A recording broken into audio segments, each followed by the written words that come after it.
देखिए supreme court को हम लोग पढ़ रहे हैं और उसको पढ़ेंगे तो उसमें से कुछ क्वेश्चन यह पूछते रहेंगे कि अपने आप से तो बनाते ही हैं, लेकिन जो क्वेश्चन प्रीवियस ईयर में आए हैं हमने उनको पढ़ाया है, तो कम से कम कंटेंट जोड़ के आप क्वेश्चन क्या कीजिए, बताइए साथ में। अभी मुझे भी अच्छा लगेगा कि आपने पढ़ाई सही से की है और आपको भी अच्छा लगेगा कि सर पढ़ा रहे हैं वो जो है समझ में भी आ रहा है और प्रामाणिक है, वो चीज़ जो है एग्जाम में आ भी रही, उससे हम कर सकते हैं। तो हम पढ़ाते कुछ और जा रहे हैं, आप पढ़ते भी कुछ और जा रहे हैं, कुछ एग्जाम में फंसेगा। देखिए समय बहुत सीमित दिया गया है, आपको चाहे पढ़ने का मिला हो चाहे हमें पढ़ाने को, तो उसमें एग्जाम और डिपेंड पढ़ाई हमें करानी है। क्लियर? अभी मैं आपसे कुछ क्वेश्चन भी पूछूंगा, पहले जो बता रहा था उसको कंटिन्यू करता तो क्वेश्चन भी पूछ रहा हूँ आप लोगों से, और वही मैं क्वेश्चन पूछता हूँ जो आईएएस में आया है या पीसीएस में आया है या किसी भी राज्य लोक सेवा आयोग में आया है। वनडे से मेरा कोई क्वेश्चन का मतलब नहीं है, कॉमन सी बात है, जब आप बड़े एग्जाम के क्वेश्चंस कर रहे हो वनडे एग्जाम में कोई भी क्वेश्चन आपके सामने आएंगे कर ही ले जाओगे। वहाँ आएगा सपोज दैट सुप्रीम कोर्ट के न्यायाधीश की नियुक्ति करता है, वहाँ लिखा होगा राज्यपाल, लिखा होगा राष्ट्रपति, लिखा होगा मुख्य न्यायाधीश, फिर लिखा होगा उच्च न्यायालय का मुख्य न्यायाधीश। मान लीजिए अपने का तो जाने जाओगे कौन करता है, कौन करता है, राष्ट्रपति करता है। बातें खत्म है यहाँ पे, तुम लोग तो पूरा पेज जानते हो, ये है फिर ये है फिर वो है, तुम लोग पूरे जानते चले गए। पहला देखिए सुप्रीम कोर्ट में ही चल रहा है। देखिए पहली शक्ति कौन थी, प्रारंभिक क्षेत्राधिकार, प्रारंभिक क्षेत्राधिकार।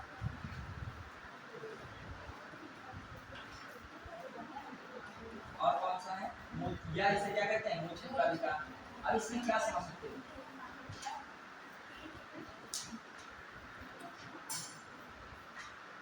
देखिए जो हम लोग प्रारंभिक क्षेत्र और मूल क्षेत्राधिकार में समझे, तो इसमें सुप्रीम कोर्ट को संघ के विभिन्न इकाइयों के मध्य विवाद को निपटाने की शक्ति दी गई है। समझ पा रहे हो नहीं? संघ की विभिन्न इकाइयों से क्या समझते हो, मतलब समझना। स्टेटमेंट पूछा गया है, अभी एक क्वेश्चन जो आपसे पूछूंगा तो आप बहुत कायदे से इसको आंसर दे लेंगे यदि एक एक बात मेरी ध्यान से सुन रहे होंगे, तो वरना फंस जाएंगे फिर उस क्वेश्चन में। है कुछ नहीं, क्वेश्चन जो पीसीएस या आईएएस में आता है वही टॉपिक से, लेकिन किसने कितनी बारीकी से पढ़ा है और दिमाग में उसको रखा, एग्जाम हॉल में रिकॉल कर लिया, बस टेक्निक इतनी है। अब देखिए मैं क्या बता रहा हूँ कि इसमें सुप्रीम कोर्ट को क्या पावर मिली है, संघ की बहुत सारी जो इकाई हैं, विभिन्न इकाइयों के बीच जो विवाद हो तो उसका निपटारा करने की शक्ति है। किसके पास है, सुप्रीम कोर्ट। अब संघ से क्या समझते हो, मैंने कहा था भारत राज्यों का संघ है, किसका संघ है, राज्यों का। तो संघ में क्या, एक तो केंद्र सरकार है और दूसरे उसके बाद में क्या है, राज्य है, राज्य सरकार है, राज्य, एक केंद्र है और दूसरी तरफ क्या है, राज्य, यही तो है। अब आइए स्टेटमेंट वाइज क्वेश्चन आता है, तो आप भी इसमें से 3 पॉइंट निकाल के समझिए, किस विवाद किस किस के बीच है। पहली बात समझिए, संघ की, ये भी स्टेटमेंट दिमाग में रखेगा, सुप्रीम कोर्ट की संघ की विभिन्न इकाइयों के बीच विवाद के निपटारा की शक्ति प्रारंभिक क्षेत्राधिकार के अंतर्गत आती है। ये स्टेटमेंट लिखा हो क्या है, सही है। क्लियर? अब आइए क्या है, इसको सरल भाषा में समझिए, ध्यान दीजिएगा। एक तरफ केंद्र है, एक तरफ क्या है, केंद्र है, विवाद किसके बीच हो सकता है, केंद्र और राज्य के बीच विवाद की बात करेंगे, किसके बीच करेंगे, केंद्र और राज्य के बीच। लेकिन इतना भी आसान नहीं तुरंत ये बात निकल जाए। एक तरफ केंद्र है तो दूसरी तरफ एक राज्य या एक से अधिक राज्य, समझ पाए, उनके बीच विवाद है। फिर मैं दूसरी तरफ क्या कह रहा हूं, एक तरफ केंद्र है और एक या एक से अधिक राज्य हैं केंद्र के साथ, और दूसरी तरफ क्या है, एक तथा अथवा अन्य राज्य में।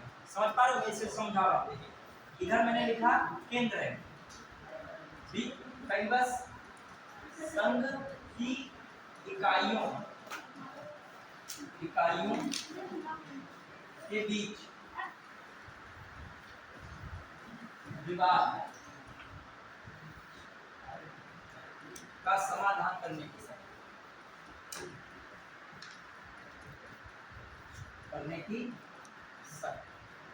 ठीक है। ये किसके क्षेत्राधिकार, ये किसका आता है, सुप्रीम कोर्ट का, किसका आता है, सुप्रीम कोर्ट का है, किसमें आता है, प्रारंभिक क्षेत्राधिकार। अब मैं शर्त बता रहा हूँ, पहली शर्त क्या है, इसको किस प्रकार समझ सकते हो, पहली शर्त में किस प्रकार समझिए, यहाँ केंद्र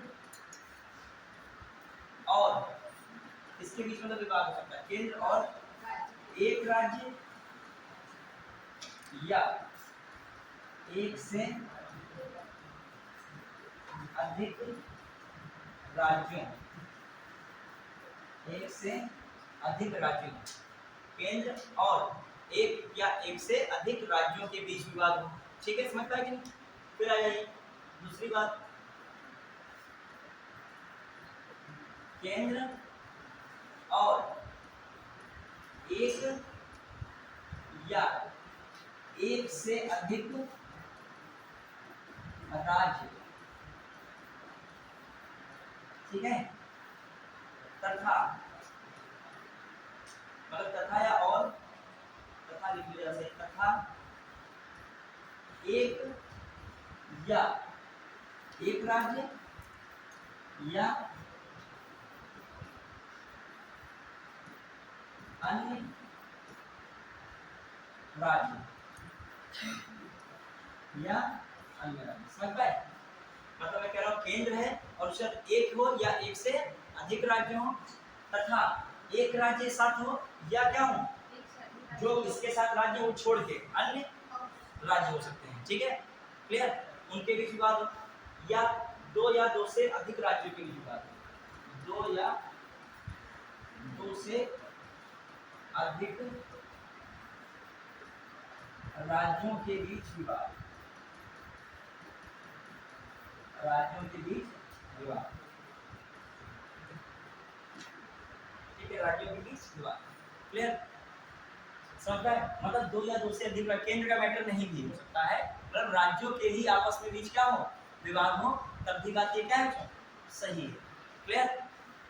दो से अधिक राज्यों के बीच विवाद हो, तीन ही स्टेप में होते हैं, इनमें तीन के आधार पर, एक, दो और तीन के आधार पर जब कोई मामला होता है तो उसका निपटारा करने किसके पास है, सुप्रीम कोर्ट के पास है। और यही चीज किसमें आती है, प्रारंभिक क्षेत्राधिकार या मूल क्षेत्राधिकार के अंतर्गत आती है। समझना कि नहीं? और ये जो है मैं मामला किस आर्टिकल में दिया है ये भी ध्यान रखिएगा। कौन सा आर्टिकल बताया था प्रारंभिक क्षेत्राधिकार का? 131, ये भी ना भूलिएगा, हो सकता है प्रारंभिक क्षेत्राधिकार। और ये केवल प्रारंभिक क्षेत्राधिकार इस मामले में, संघ वाले और राज्य वाले मामले में किसके पास मिली है पावर, सुप्रीम कोर्ट के अनुसार, सुप्रीम कोर्ट के पास मिली। बढ़ाएंगे, सोचिए राज्यों का विवाद का निपटारा हाई कोर्ट के पास का नहीं है, कौन करेगा, सुप्रीम कोर्ट करेगा। और किस शक्ति का प्रयोग करेगा, प्रारंभिक क्षेत्राधिकार शक्ति का प्रयोग करेगा। बढ़ाएंगे, चलिए आइएगा, अच्छा लिख लीजिए, थोड़ा सा स्पीड रखिएगा, लिखा नहीं गया था, राइटिंग थोड़ा सा बात बना देगा, थोड़ा स्पीड से लिख लीजिए। ठीक है, अब आइए अगला जो है टॉपिक, अगला पॉइंट कौन है शक्ति का, कौन में लिखा था, अपीली क्षेत्राधिकार। कौन सा है, अपीली। देखिए संविधान से संबंधित कोई मामले, संविधान के निर्वचन संबंधित कोई मामला उठ रहा है, उसकी अपील कहाँ की जा सकती है, उसकी अपील भी कहाँ की जाएगी, सुप्रीम कोर्ट में। कहाँ की जाएगी, और सुप्रीम कोर्ट में यदि वो मामला जाएगा तो किसके अंतर्गत कहा जाएगा, अपीली क्षेत्राधिकार के अंतर्गत। सुनिएगा पहली बार क्वेश्चन इस प्रकार से आया कि संविधान के निर्वचन संबंधी मामले को सुप्रीम कोर्ट में सुनवाई हुई तो किस क्षेत्राधिकार के अंतर्गत हुई, तो किसको टिक मारना था, अपीली क्षेत्राधिकार के अंतर्गत। फिर क्वेश्चन आ चुका है इस तरीके का, संघ और राज्य के बीच या केंद्र और राज्य के बीच विवाद का निपटारा सुप्रीम कोर्ट करता है, किस क्षेत्राधिकार के अंतर्गत ये होता है, वहां पे कौन टिक मारना था, प्रारंभिक क्षेत्राधिकार या मूल क्षेत्राधिकार। बढ़िया, चलिए लिख लिया ना। चलिए अगला देखते हैं, ध्यान दीजिएगा। अब दूसरा वाला क्षेत्राधिकार में कौन सा होता है, ध्यान दीजिए, अपीली क्षेत्राधिकार, अपीली क्षेत्राधिकार।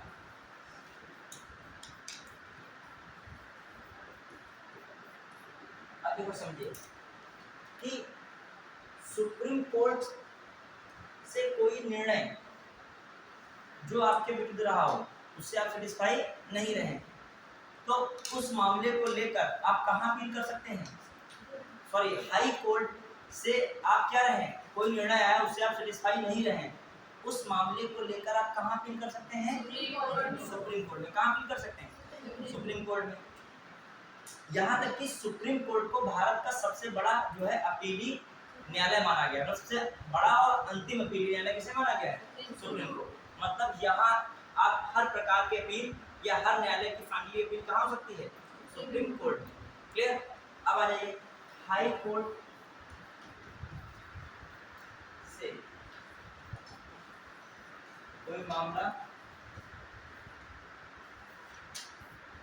कोई मामला सुप्रीम कोर्ट में अकेली क्षेत्राधिकार के अंतर्गत पहुंचता है, अकेली क्षेत्राधिकार के अंतर्गत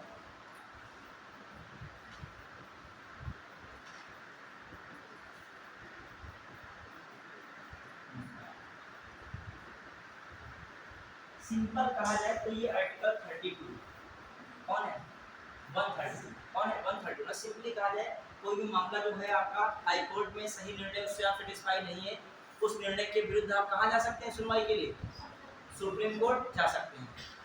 तो उन्होंने संक्षेप में लिख दिया, ठीक है। तो ये बात किसमें कही गई है 132 में कही गई।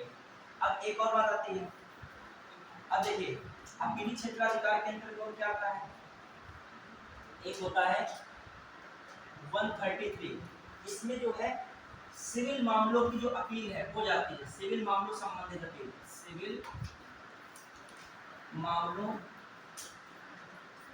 से संबंधित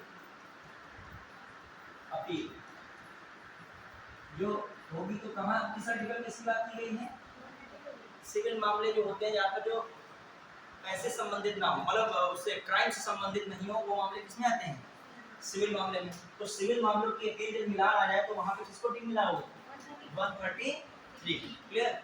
फिर एक और अपील आपके इंपॉर्टेंट है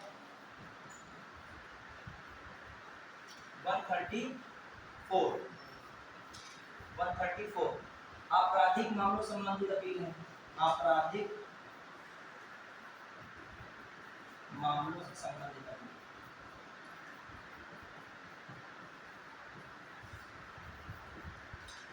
अपील के लिए भी कहा जाओगे आप सुप्रीम कोर्ट, किस आर्टिकल के अंतर्गत 134 के अंतर्गत, ठीक है। फिर आ जाइए, अच्छा एक चीज और पूछी गई, संविधान के निर्वचन से संबंधित मामले की अपील होती है तो किसकी जरूरत पड़ेगी, लिख लिया गया अलग से, संविधान के निर्वचन संबंधी मामले की अपील सुप्रीम कोर्ट में अपील, संविधान के निर्वचन संबंधी मामले की सुप्रीम कोर्ट में अपील किन दो आर्टिकल को मिलाकर पढ़ी जा सकती है, इसको लिखने क्वेश्चन है इसीलिए मैं लिखा रहा हूँ, आर्टिकल 132 और आर्टिकल 134A। जो ऐसे खतरनाक क्वेश्चन कोई बने हों तो उनको अलग से भी लिख लिया करिए। संविधान के निर्वचन संबंधी मामले की अपील सुप्रीम कोर्ट में, सुप्रीम कोर्ट में संविधान के निर्वचन संबंधी अपील किस आर्टिकल के थ्रू इसको ये संविधान के निर्वचन संबंधी अपील सुप्रीम कोर्ट में जाती है, कौन आर्टिकल 132, ये ऊपर से नीचे की ओर जाना और प्लस 134 का ए याद रखेगा, 134 नहीं 134 का ए। फिर आ जाइए, तो ये दिमाग में रखना है आपको। अब फिर एक और होती है आर्टिकल 136 भी लिख लेगा, कौन लिखेगा 135 कोई मामला नहीं है 136 लिखेगा, विशेष अनुमति से अपील, विशेष अनुमति संबंधी अपील, जो लिख लेगा इसको भी, विशेष अनुमति संबंधी अपील, विशेष अनुमति संबंधी अपील, विशेष अनुमति संबंधी अपील किसमें आती है 136 में, विशेष अनुमति संबंधी अपील। तो कहा जाए अकेली क्षेत्राधिकार के अंतर्गत खासकर आपसे कौन अपील रहेगी, एक तो कोई मामला होता है वो कहाँ से कहा जाता है हाई कोर्ट से सुप्रीम कोर्ट, उसके लिए सामान्य तरीके से कौन रहेगा 132। फिर जो आपराधिक मामले जो है आपका सिविल मामलों संबंधी अपील होगी किसमें जाएगी 133 में, आपराधिक मामलों संबंधी जाएगी 134 में। ये संविधान के निर्वचन संबंधित कोई मामला होगा, व्याख्या करने संबंधित कोई मामला होगा तो कौन सा जुड़ जाएगा 132 से, और 132 प्लस 134 के एक के तहत। और लास्ट होता है विशेष अनुमति संबंधी अपील।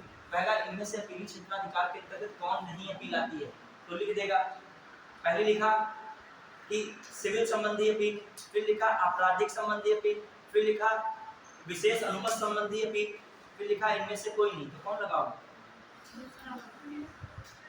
मैंने कहा निम्नलिखित में से अपीली क्षेत्राधिकार के अंतर्गत सुप्रीम कोर्ट के अपीली क्षेत्राधिकार के अंतर्गत कौन सी अपील है, ठीक है, कौन सी अपील नहीं है और कौन सी अपील नहीं है ये। फिर लिख रहा हूं पहला सिविल मामलों संबंधित अपील, फिर लिख रहा हूं आपराधिक मामलों संबंधित अपील, फिर लिख रहा हूं विशेष अनुमति संबंधी अपील, फिर चौथा लिख रहा हूं इनमें से कोई नहीं। जबरदस्ती विशेष अनुमत संबंध यदि है नहीं इसी के अंतर्गत, तो इसका मतलब कौन ऑप्शन, इनमें से कोई नहीं। सभी सही, किसको बता दोगे, तो कौन सा ऑप्शन बताओगे, जो सर इसमें होगा आप एवं नहीं मानिए दिया, इसमें क्या लिखा है, कौन सी नहीं कह रहा है ना, सर इसमें नहीं कैसे हो सकता है जब सारे सारे सही वो कह रहा है विकल्प बताओ, ऊपर का सेंटेंस के अकॉर्डिंग चलना पड़ेगा, समझो। वो कह रहा है कौन सी अपील नहीं है और नहीं लगा है, ये तो जो है नहीं लगा है तो कॉमन सी बात है, पहली वाली भी है, दूसरी वाली भी है, तीसरी वाली भी है, तो इसमें से विकल्प लिखा है इनमें से कोई नहीं, तो नहीं है तो इनमें से कोई नहीं, मतलब सभी क्या है, सही है। समझ रहे हैं? अब ये भी समझिए, प्रश्नों का तरीका समझना चाहिए, और पता आता है नहीं जे प्रैक्टिस से आएगा। कभी कभी ना युग्म बताओ कितने सही हैं, मतलब 4 दे देगा, अब युग्म बताना कितने युग्म सही है वो ये नहीं कह रहा है, तुमने देखा पहला ही मिलान कर, जैसे मान लीजिए एक में क्वेश्चन लिख रहा हूँ, बताएगा आप लोग क्वेश्चन का भी तरीका भी थोड़ा सीखिए, सब लोग धीरे धीरे प्रैक्टिस से आएगा सबका। अगर क्वेश्चन पूछ रहा हूँ, देखता हूँ आता भी है, बता पा रहे हो कि नहीं ऑप्शन में। कभी कभी ऐसा होता है कि नॉलेज होता है, पता लगा उत्तर ही नहीं बना मिल रहा है, वहाँ नहीं है, युग्म उसी में कंफ्यूज हो गए। आईएएस में आजकल क्वेश्चन इस तरीके रख रहे हैं, और पीसीएस में पूछ सकता है, जैसे हमने लिख दिया, दिमाग लगाइएगा, आर्टिकल 130 पहली बार कितने युग्म सही हैं, निम्नलिखित में से, निम्नलिखित में से कितने युग्म सही नहीं है, कितने युग्म, और लिए खाए पहले से, युग्म सही नहीं है, सही नहीं है, ठीक है। अब आइए, पहला हमने लिखा आर्टिकल 130 सुप्रीम कोर्ट की स्थापना, ठीक है, सुप्रीम कोर्ट की स्थापना। फिर दूसरा लिखा आर्टिकल 137 सुप्रीम कोर्ट की न्यायिक समीक्षा, न्यायिक समीक्षा। फिर ऑप्शन लिखा आर्टिकल 133, अब कॉपी नहीं देखे हो, ठीक है, थोड़ी देर के तो रिकॉल कर रहे हो ना, 133 सिविल मामलों संबंधी अपील, अपील।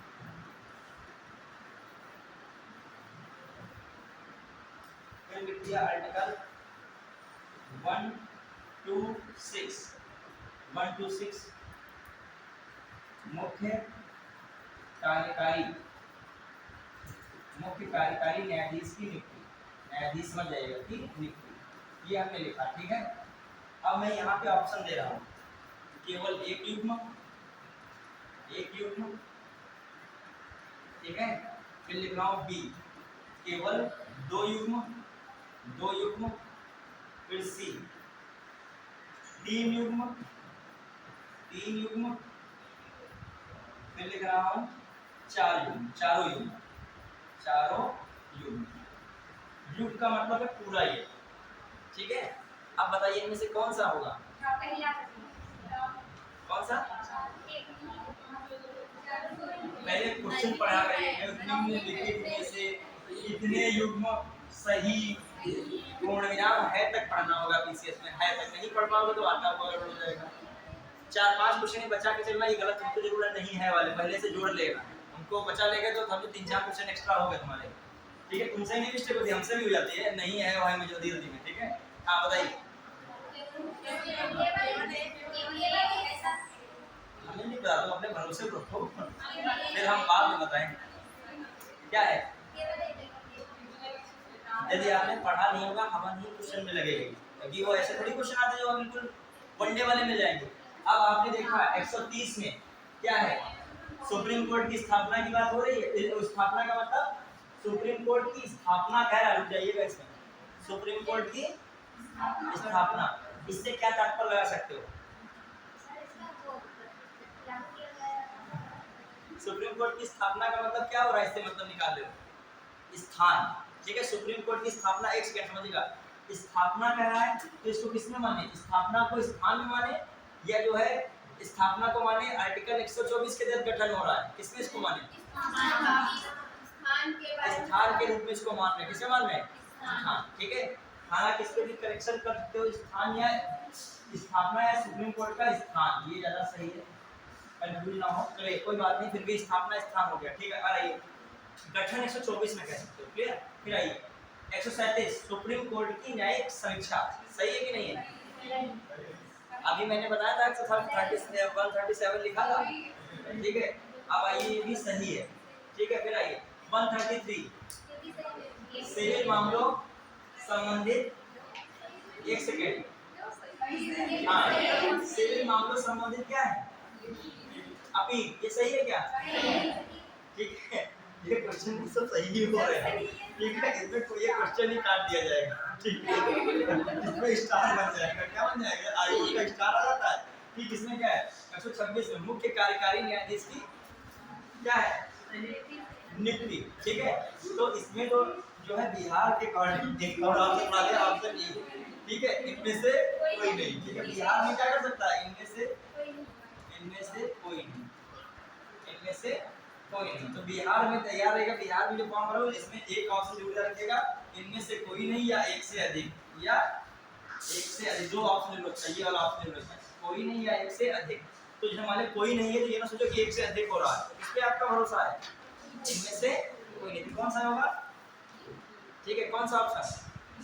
ए वाला, इनमें से कोई नहीं। बढ़िया है। चलिए आगे करते हैं। अब देखिए इसमें अगर कुछ मतलब हमारा इधर जुगनू का मतलब होता है, जुगनू मतलब एक ही चीज होती है, ठीक है। सही है कि नहीं है? बढ़िया। चलिए तो बेसिक था। आइए, तो मतलब नॉलेज होना अलग चीज है। क्वेश्चन को पहले क्या करना? काट पीट, उसी पे काट पीट कर लीजिए, ऑब्जर्व करके उसी पे क्या कर लीजिए? काट पीट। सही है पहला कि नहीं, उसी पे गुण लीजिए। ये नहीं ऑप्शन देख रहे पहले क्या करो? उसी में छाटो थोड़ा सा। आइए अगला लिखिएगा, कौन सी है? क्षेत्राधिकार सलाहकारी लिखना। अपील वाला हो गया ना, सलाहकारी बहुत इंपॉर्टेंट। सलाहकारी क्षेत्राधिकार कौन सा आर्टिकल है?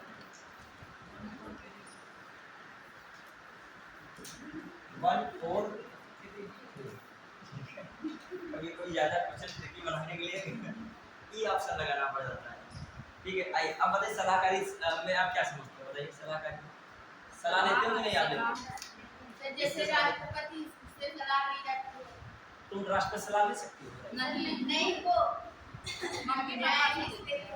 ठीक है, आप सलाह उसी से लेते हो जिससे पता होगा सलाह मिल सकती है, ऐसा कि नहीं? ठीक है, ऐसे आप गुहार लगा रहे हो कोई सलाह लेने के लिए, ठीक है। पता अब क्या पता बहुत ऊंची पदवी से कोई सलाह मिलाने के लिए नहीं मिल सकती। सलाह जिससे लेवल होता है, सलाह में क्या होता है? एक लेवल होता है। अब इधर से लेवल देखिए, राष्ट्रपति, समझना थोड़ा सा लेवल का मतलब। इधर से राष्ट्रपति है, जो कहा जाए कार्यपालिका के क्या है? सर्वशक्तिमान है वही, भले वास्तविक शक्ति ना हो लेकिन जो है कार्यपालिका के प्रमुख कौन बनाता है? राष्ट्रपति। उधर से न्यायपालिका के प्रमुख, उससे ऊपर कोई हो सकता है क्या? न्यायपालिका में कौन है? सीजीआई। तो अब बताओ सलाह का लेवल होता है कि नहीं? प्रूव हुआ कि नहीं? क्या जो है राष्ट्रपति सलाह लेगा क्या राज्यपाल से? नहीं, ठीक है। या राज्यपाल सलाह लेगा दरोगा से? ठीक है, वो अपना अपना लेवल है, ठीक है। सलाह का भी अब समझिए मामला क्या है। इसमें तर्क बहुत अच्छा क्वेश्चन बनता है। एक तो नॉर्मल वनडे एग्जाम में आता है तो आप कर ही लोगे। राष्ट्रपति सुप्रीम कोर्ट से सलाह किस आर्टिकल के अंतर्गत देता है? 143। लेकिन पीसीएस में क्वेश्चन देखिए क्या आता है, स्टेटमेंट बना के कुछ और बताइएगा। राष्ट्रपति द्वारा सुप्रीम कोर्ट से सलाह लेने पर, सुप्रीम कोर्ट द्वारा राष्ट्रपति को सलाह देना हर एक मामले के लिए बाध्यकारी है। दूसरा स्टेटमेंट, ठीक है। तो दूसरा स्टेटमेंट, या हर मामला हटा दीजिए, बाध्यकारी है। आप लोग हर एक मामला तुरंत पकड़ लीजिए, ठीक है। अब मैं कह रहा हूँ राष्ट्रपति द्वारा सुप्रीम कोर्ट से सलाह लेना, उस सलाह को सुप्रीम कोर्ट द्वारा राष्ट्रपति को सलाह देना बाध्यकारी है। अगला स्टेटमेंट,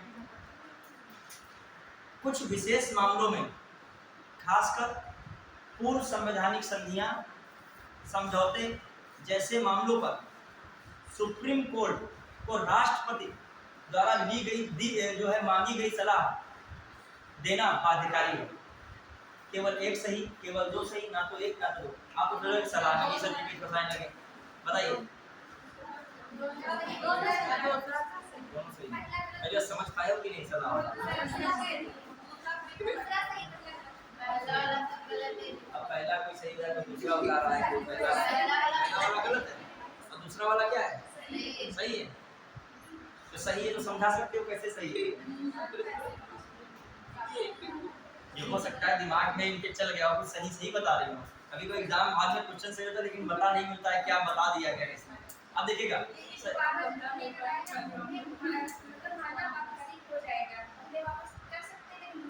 चलिए इनका जो विचार है ये है, हालांकि ये विचार उस आधार पे सही नहीं, लेकिन इनका कुल मिला के प्रश्न सही है, ठीक, उत्तर सही है, ठीक है। पहला वाला गलत है, दूसरा वाला क्या है, सही है, ठीक है। कभी कभी ऐसी विभाग होती है कि आपका कुछ सोच के वहां निष्कर्ष निकल आता है, भले ही उसमें वो निष्कर्ष ना मिले। देखिएगा राष्ट्रपति, ध्यान दीजिएगा, पहले देखिए, अब मैं अभी पढ़ाने के बाद आपसे पूछूंगा तब आप बता पाते हो कि नहीं, ठीक है। राष्ट्रपति, अब ये बहुत बचपन से रटते आ रहे हो सर जी, वो 16 लाइन लेके हमको पता है। राष्ट्रपति सुप्रीम कोर्ट से सलाह लेता है, सुप्रीम कोर्ट राष्ट्रपति को सलाह देता है। अब वहाँ ये आ ही नहीं रहा आयोग में, वो कुछ और बना के कहानी भेज रहा है, पहली बार ये कह रहे हो ये भी होता है क्या, ठीक है। राष्ट्रपति सुप्रीम कोर्ट, ध्यान दीजिएगा, राष्ट्रपति सुप्रीम कोर्ट से सलाह मांग सकता है, सलाह मांग सकता है, सलाह मांग सकता है। निम्न विषयों का है, निम्न मामलों में, किस मामले में,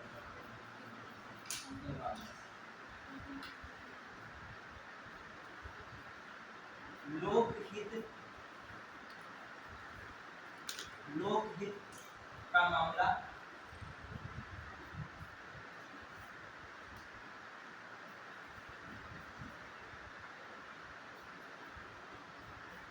जो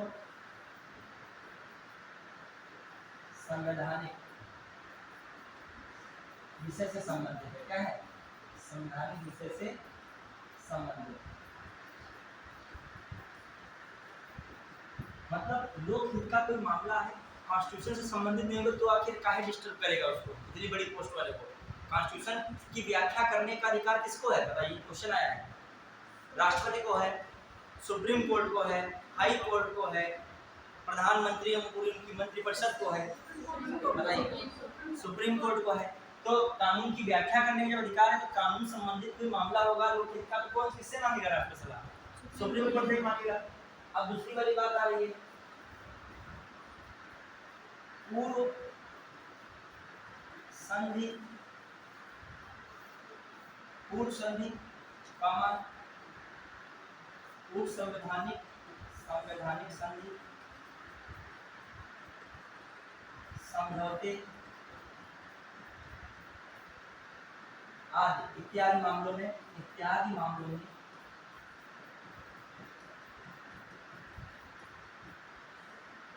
सलाह मांगनी, सलाह मांगनी, ठीक है। बहुत सारी और भी चीजें होती है, लेकिन मेन पूर्व है संवैधानिक संधि हुई हो, कभी समझौता हुआ, पूर्व लेकिन हुआ हो, सब पहले हुआ हो, और उस पर कोई जो है संवैधानिक जो है इत्यादि मामलों, इत्यादि संवैधानिक विवाद उत्पन्न होने के मामले में, ये लिखिएगा, इत्यादि संवैधानिक विवाद उत्पन्न होने के मामले में, इत्यादि संवैधानिक, यहाँ पे लिखिएगा इत्यादि संवैधानिक विवाद, इत्यादि में संवैधानिक विवादित मामलों, संवैधानिक विवादित मामलों में, संवैधानिक विवादित मामलों में, इत्यादि संवैधानिक किस मामलों में, विवादित या विवाद उत्पन्न होने वाले मामलों में, विवाद उत्पन्न होने वाले मामलों में, विवाद उत्पन्न, संवैधानिक विवाद उत्पन्न होने वाले मामलों में, मतलब पूर्व संधि समझौता है तो पूर्व कभी संवैधानिक संधि हुई हो, संवैधानिक संधि या समझौते हुए हो, इत्यादि संवैधानिक विवाद उत्पन्न होने वाले मामलों में, ठीक है। बढ़िया, दो आधार हो गए, एक कौन आधार, लोकहित वाला मामला, समझिए लोकहित जनता वाला मामला है, ठीक है। और एक और कौन है, जो गवर्नमेंट के कोई टाई अप है, समझौते हैं, मतलब सरकार की चीजें हैं जो पहले हुई हैं, कभी नियम वगैरह बने हैं, उनसे कोई मैटर उत्पन्न हुआ, उनसे कोई संवैधानिक मामला ऐसा बना है कि उसमें विवाद है, उसमें क्या है, कुछ मतलब क्लियर नहीं हो रहा कि ये करना उचित है कि नहीं उचित है, ठीक है। तो दो मामले हो गए, एक तो लोगों से जुड़ा हुआ मामला है, एक इस मामले में।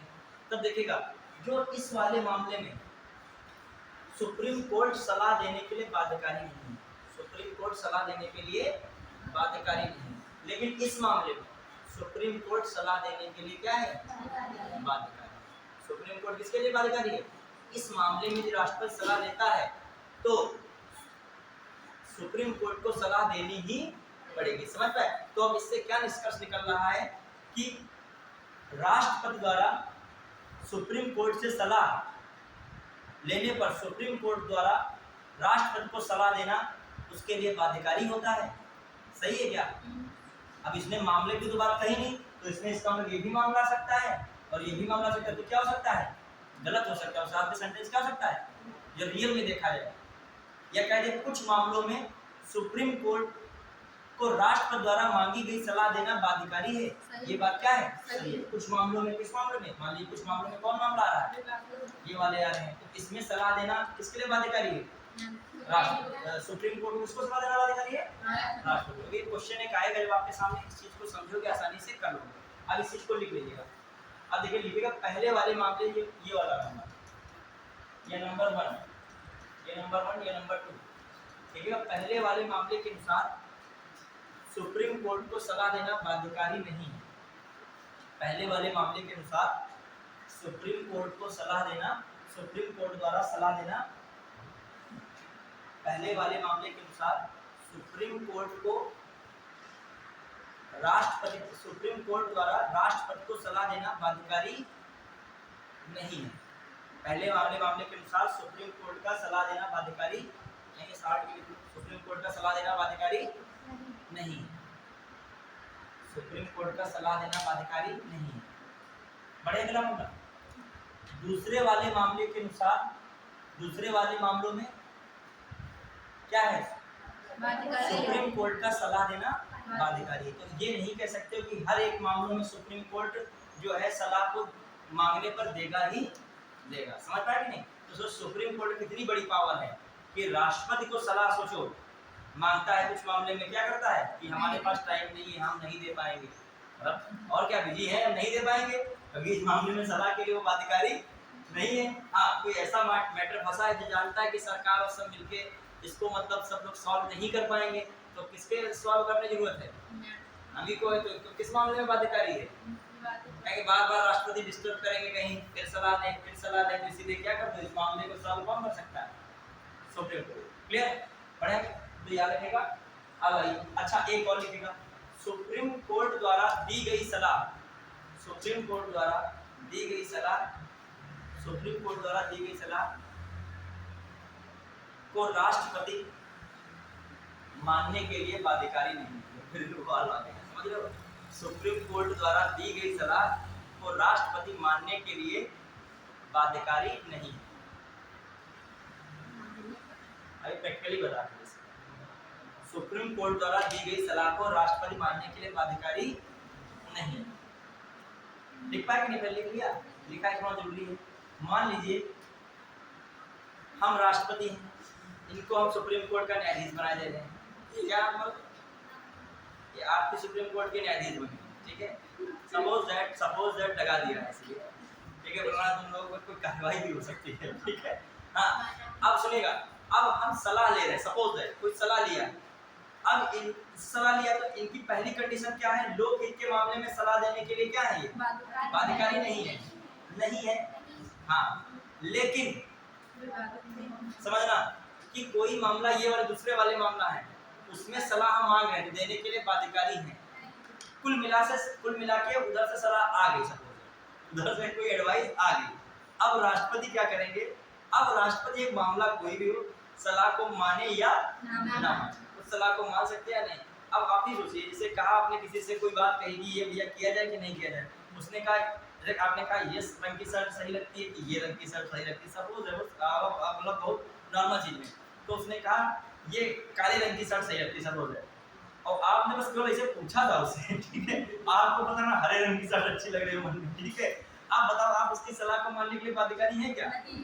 हाँ, उसकी स्थिति हो सकती है कि वो देखेगा कि सलाह मांगी है इतने, भाई हमारे मित्र हैं खास, तो इनको सलाह दी जाए। तो सलाह देने वाले पर प्रेशर ज़्यादा रहता है कि ये फिर कहेंगे खड़ूस है, बता नहीं रहे हमको कुछ है, सलाह भी नहीं दे पा रहे। लेकिन सलाह लेने वाला क्या करता है? वो हमेशा क्या होता है अंदर से, और ज़्यादा 90% केसेस में सलाह जो दी जाती है वो मानी नहीं जाती है। उनको बता रहा हूँ, ज़्यादातर होता है कि नहीं? सच बताइएगा। जो आप यूँ मन रखने के लिए 10 लोगों से पूछोगे, कोई काला बताएगा, कोई हरा बताएगा, कोई नीला बताएगा, पीला बताएगा, सब रंग की ले लोगे शर्ट क्या? आप लेने 100 जा रहे हो तो 90% सलाह आपने क्या की है? बहुत लोग की आदत होती है कोई भी चीज लेंगे तो 10 जगह से उसका क्या करेंगे, एक पुस्तक लेंगे 10 जगह, किसी ने लक्ष्मीकांत है कि एम बख्शी बता दी, फिर किसी ने कोई क्या घटना चक्र फिर परीक्षा वाली वाली, आप लाओगे क्या बाद में डिसाइड क्या करोगे? उसमें तो आप क्या हो, बाध्यकारी हो क्या? नहीं, सलाह लेने वाला हमेशा बाध्यकारी नहीं होता है।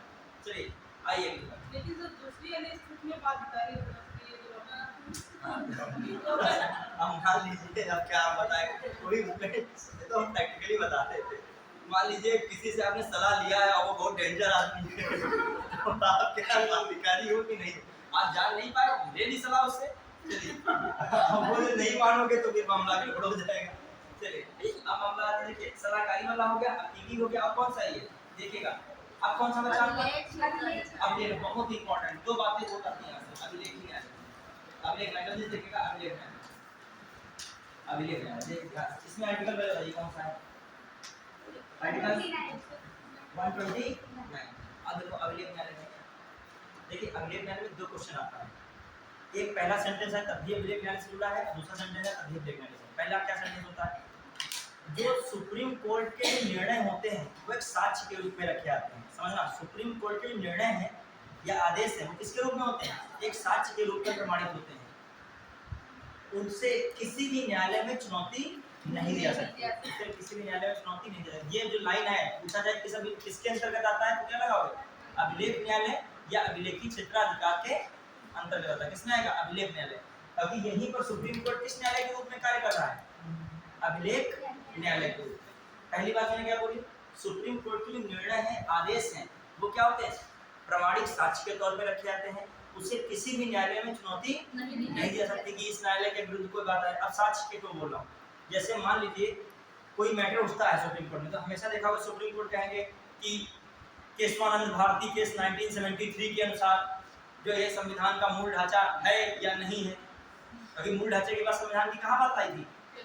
केशवानंद भारती वाला कब का है? वो 1973, और बार बार उसी का रेफरेंस दिया जाता है। कोई भी संविधान में बात जब ऐसी होती है मूल ढांचे वाली है या नहीं है, तो जो जजमेंट अपना केस बनाता है तो किसको आधार मान लेता है? केशवानंद भारती बाद 1973 को। तो बताइए वो एक साक्ष्य के रूप में प्रमाणित है कि नहीं है? है। तो यही बात क्या स्पष्ट हो रही है अभिलेख न्यायालय से। अब आई दूसरी बात, सुप्रीम कोर्ट के निर्णय की आप आलोचना करते हुए विरुद्ध उसके जाते हो तो दंड देने का भी प्रावधान है। ये भी कौन बताता है? अभिलेख न्यायालय। किसमें आता है? याद रखिएगा। एक अब यही पे मैं आपको बात बता रहा हूँ तो दिमाग समझिएगा इसको। मैटर क्या हुआ? सुप्रीम कोर्ट की जो अवमानना है उसमें दंड देने का अधिकार का प्रावधान संविधान में किया गया है कि नहीं किया गया? इस तरीके सेंटेंस आया था तो किया गया है। किस आर्टिकल में किया गया है? 129 में। समझिए दूसरी बात। फिर जो कहा जाए कि अभिलेखी न्यायालय अधिनियम एक समिति द्वारा जो है बनाया गया था। आप सुनना ध्यान से। एक है अभिलेखी न्यायालय की बात किसमें कही जा रही है? 129 संविधान में, और दंड देने की बात भी किसमें है? संविधान में 129 के अंतर्गत। एक थे एच.एन. सान्याल। कौन थे? एच.एन. सान्याल। एच.एन. सान्याल, ठीक है। 1961 में इनकी अध्यक्षता में, किसकी अध्यक्षता में? इनकी अध्यक्षता में क्वेश्चन आया है इसमें, ठीक है। इनकी अध्यक्षता में समिति का गठन हुआ। क्या हुआ? समिति का गठन। समिति का गठन हुआ। अभी मैं इसको बता रहा हूँ पहले, लेकिन इसको भी समझिएगा। समिति का गठन हुआ, इनकी रिपोर्ट आई और इनकी रिपोर्ट के आधार पर अभिलेखी न्यायालय अधिनियम, अभिलेख न्यायालय अधिनियम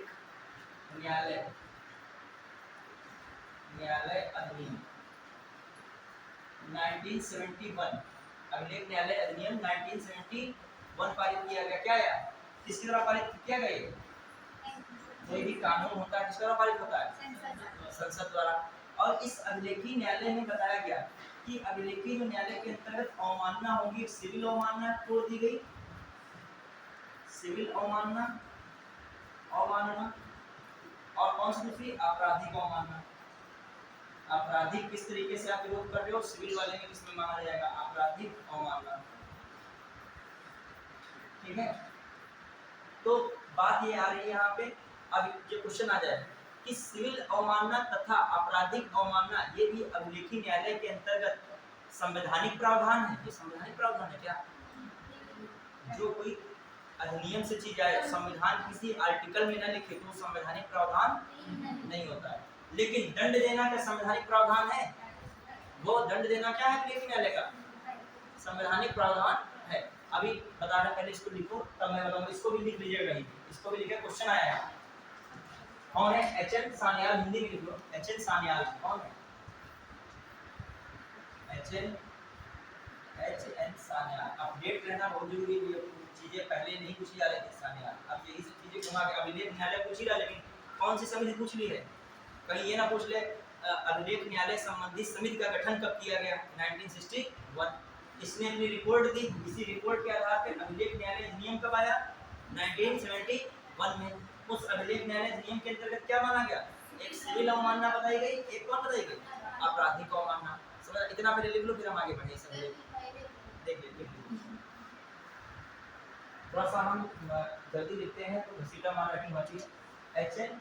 ए जो है एच है, एच.एन. सान्याल, ठीक है। एच.एन. सान्याल की अध्यक्षता, इनकी अध्यक्षता में क्या हुआ? एक समिति का गठन हुआ, कब हुआ? 1961 में। फिर क्या आया? संसद द्वारा, किसके द्वारा? संसद द्वारा अभिलेख न्यायालय अधिनियम कब आया? 1971 में आया। उसमें अवमानना को तोड़ दिया गया, किसमें? सिविल अवमानना और किसमें? आपराधिक अवमानना में। इतना लिखिएगा, आगे बढ़े। अब आ जाइए, अब अपने टॉपिक पे आ जाइए। अभिलेखीय न्यायालय कौन है? आर्टिकल 123। अब इसमें दो बातें लिखिएगा। अब इसमें लिखिएगा, ये अलग से लिखिएगा, वो अलग चीज बता रहा हूँ। क्वेश्चन आया था इसीलिए बता रहा हूँ। अब आइए यहाँ पे, अभी मैं क्वेश्चन बना के इसको उसको जोड़ के पूछूंगा, बताइएगा, आप बताना था। हाँ, अब आइए अभिलेख न्यायालय। पहली लाइन लिखिएगा, सुप्रीम कोर्ट के निर्णय आदेश साक्ष्य के रूप में होते हैं। सुप्रीम कोर्ट के निर्णय आदेश साक्ष्य के रूप में होते हैं, साक्ष्य के रूप में रखे जाते हैं। सुप्रीम कोर्ट के निर्णय आदेश साक्ष्य के रूप में रखे जाते हैं। सुप्रीम कोर्ट के निर्णय आदेश साक्ष्य के रूप में रखे जाते हैं। अब जो बोल रहा हूँ उसको लिख लिया, इसको बाद में लिख लेना। साक्ष्य के रूप में रखे जाते हैं। इन्हें किसी भी न्यायालय में चुनौती नहीं दी जा सकती। इन्हें किसी भी न्यायालय में चुनौती नहीं दी जा सकती। इन्हें किसी भी न्यायालय में चुनौती नहीं दी जा सकती। देखा आपने? फिर अगला स्टेटमेंट लिखिएगा, इसे किसी भी न्यायालय में चुनौती नहीं दे सकती। अगला स्टेटमेंट, सुप्रीम कोर्ट की अवमानना करने पर सुप्रीम कोर्ट की अवमानना करने पर सुप्रीम कोर्ट द्वारा दंड देने का प्रावधान है। सुप्रीम कोर्ट द्वारा दंड देने का प्रावधान है। कैद भी हो सकती है, सजा भी हो सकती है,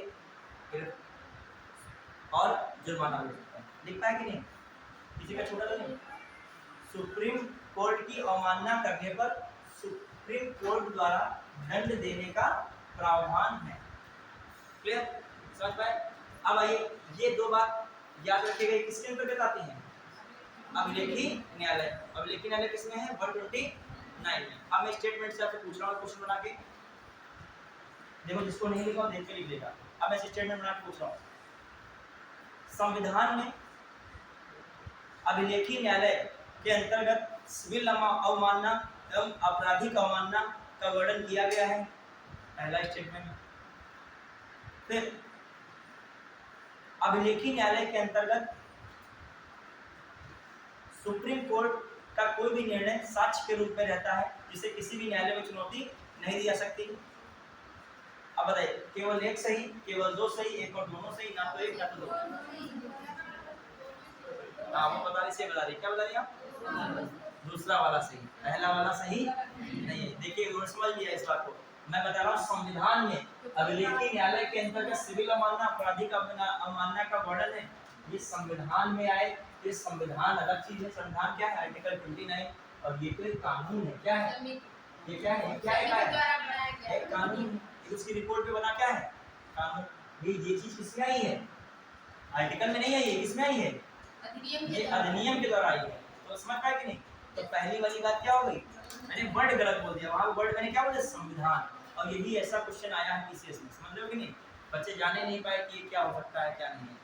वो कहते हैं अभिलेखीय न्यायालय रट लिया बस केवल, लेकिन रटी हुई चीज नहीं। अभिलेखीय न्यायालय को बदलो चीज रखिएगा। संविधान में क्या है? संविधान में बताया गया जो साक्ष्य है उसे किसी न्यायालय में चुनौती नहीं दी जा और साथ ही साथ क्या बताया जो अवमानना के लिए दंड की व्यवस्था है ये केवल किसने बताया गया संवैधानिक मामला और ये किस प्रकार है क्या है ये नहीं है वो सब किसने बताया गया है अभिलेखीय न्यायालय अधिनियम 1971 और ये क्या है कानून है ठीक है। अब आइए अभिलेख न्यायालय होगा अब कौन सा ऑप्शन था देखिए हर एक पॉइंट से ऐसा पढ़िए कि क्वेश्चन जो आए हैं इसमें वो हो जाए ठीक है। हाँ अब क्या है अब न्यायालय से और भी कोई उसमें है जो है न्यायिक समीक्षा के बता दूं लास्ट में न्यायिक समीक्षा पुनर्विलोकन या न्यायिक समीक्षा एक बात हो जाती है ठीक है। न्यायिक समीक्षा या पुनर्विलोकन इंग्लिश में लिखेंगे जुडिशियल रिव्यू कहेंगे जुडिशियल रिव्यू कहीं पर इसको जो है आया है क्वेश्चन तो पुनर्विलोकन भी कह दिया गया क्या कहते हैं देखो दो चीजें पुनर्विलोकन में होती हैं पहले जो एक आर्टिकल 137 पसंद है कौन सी आर्टिकल 137 जब क्वेश्चन आया पीसीएस में तो या फिर इस तरीके का आता है या फिर दूसरा वाला पुनर्विलोकन कहता है इस वाले में समझिए क्या है एक होता है न्यायिक समीक्षा पुनर्विलोकन यहाँ ज्यादा सही है पुनर्विलोकन इसके लिए ज्यादा सही लग रहा है क्या सही लग रहा है पुनर्विलोकन मतलब दोबारा उसका क्या करना विलोकन करना जो यहाँ पर हम ये वर्ड ज्यादा सही मानते हैं कभी कभी लिख के दे दिया जाता है क्वेश्चन जब क्वेश्चन देखोगे उसके अकॉर्डिंग मिल जाएगा आंसर क्या समझना चाह रहे पुनर्विलोकन मतलब फिर से उसका विलोकन करना होता क्या है कभी कभी सुप्रीम कोर्ट जो है अपने निर्णय या आदेश को बदलाव कर सकती है मतलब उसमें क्या कर सकती है बदलाव कर सकती है तो याद रखना सुप्रीम कोर्ट द्वारा अपने निर्णय या दिए गए आदेशों में परिवर्तन करना क्या कहलाता है पुनर्विलोकन कहलाता है और ये पुनर्विलोकन किसमें है दिया 137 जो निर्णय वाला पुनर्विलोकन है किसमें है 137 लिख दिया देखिए सुप्रीम कोर्ट द्वारा अपने दिए गए निर्णय अपने निर्णयों या आदेशों में परिवर्तन करना क्या है अपने निर्णयों या आदेशों में क्या करना परिवर्तन करना ये सुप्रीम कोर्ट का पावर है मान लीजिए कोई निर्णय दिया उसको उसमें सुधार क्या कर सकता है फिर से कर सकता है निर्णय या आदेशों में परिवर्तन करना ये किसमें है 137 एक और आता है जो हम लोग समझे अलग से जो न्यायिक समीक्षा में क्या कह सकते हैं न्यायिक समीक्षा अब देखो न्यायिक समीक्षा में क्या है एक और चीज समझिए न्यायिक समीक्षा जो मान लीजिए इस तरीके का ऑप्शन नहीं है तो दूसरी इसके पास क्या पावर है न्यायिक समीक्षा की केंद्र और राज्य स्तर पर समझना केंद्र और राज्य स्तर पर कार्यपालिका और विधायिका संबंधी कानूनों की भी क्या कर सकता है ये समीक्षा कर सकता है समझ पाए किसकी समीक्षा कर सकता है सुनिए अभी समझेंगे पहली बार देखिए केंद्र में कोई संसद द्वारा या कार्यपालिका द्वारा कोई कानून या आदेश ऐसा जारी हुआ है और वो संविधान पर खरा उतर नहीं रहा है तो उसकी भी समीक्षा कौन कर सकता है सुप्रीम कोर्ट समझ पाए कि नहीं यहाँ तक कि कोई राज्य की विधायिका है मान लीजिए उत्तर प्रदेश की विधानसभा में कोई ऐसी चीज जो पारित हो रही है और वो सुप्रीम कोर्ट को लग रही है कि कॉन्स्टिट्यूशन के अकॉर्डिंग सही नहीं है तो उस पर भी क्या कर सकती है उसकी समीक्षा करके उसे शून्य कर सकती है उसे क्या कर सकती है मतलब उसको समाप्त कर सकती है कौन कर सकता है सुप्रीम कोर्ट तभी मैं एक ही लाइन में बोल रहा हूँ क्या बोल रहा हूँ सुप्रीम कोर्ट केंद्र या राज्य स्तर पर कार्यपालिका या विधायी विषय की न्यायिक समीक्षा कर संविधान के अनुरूप न होने पर उसे समाप्त कर सकती है ये कौन सा है इसकी पावर है न्यायिक समीक्षा उसकी समीक्षा करके देखना चाहिए सुप्रीम कोर्ट द्वारा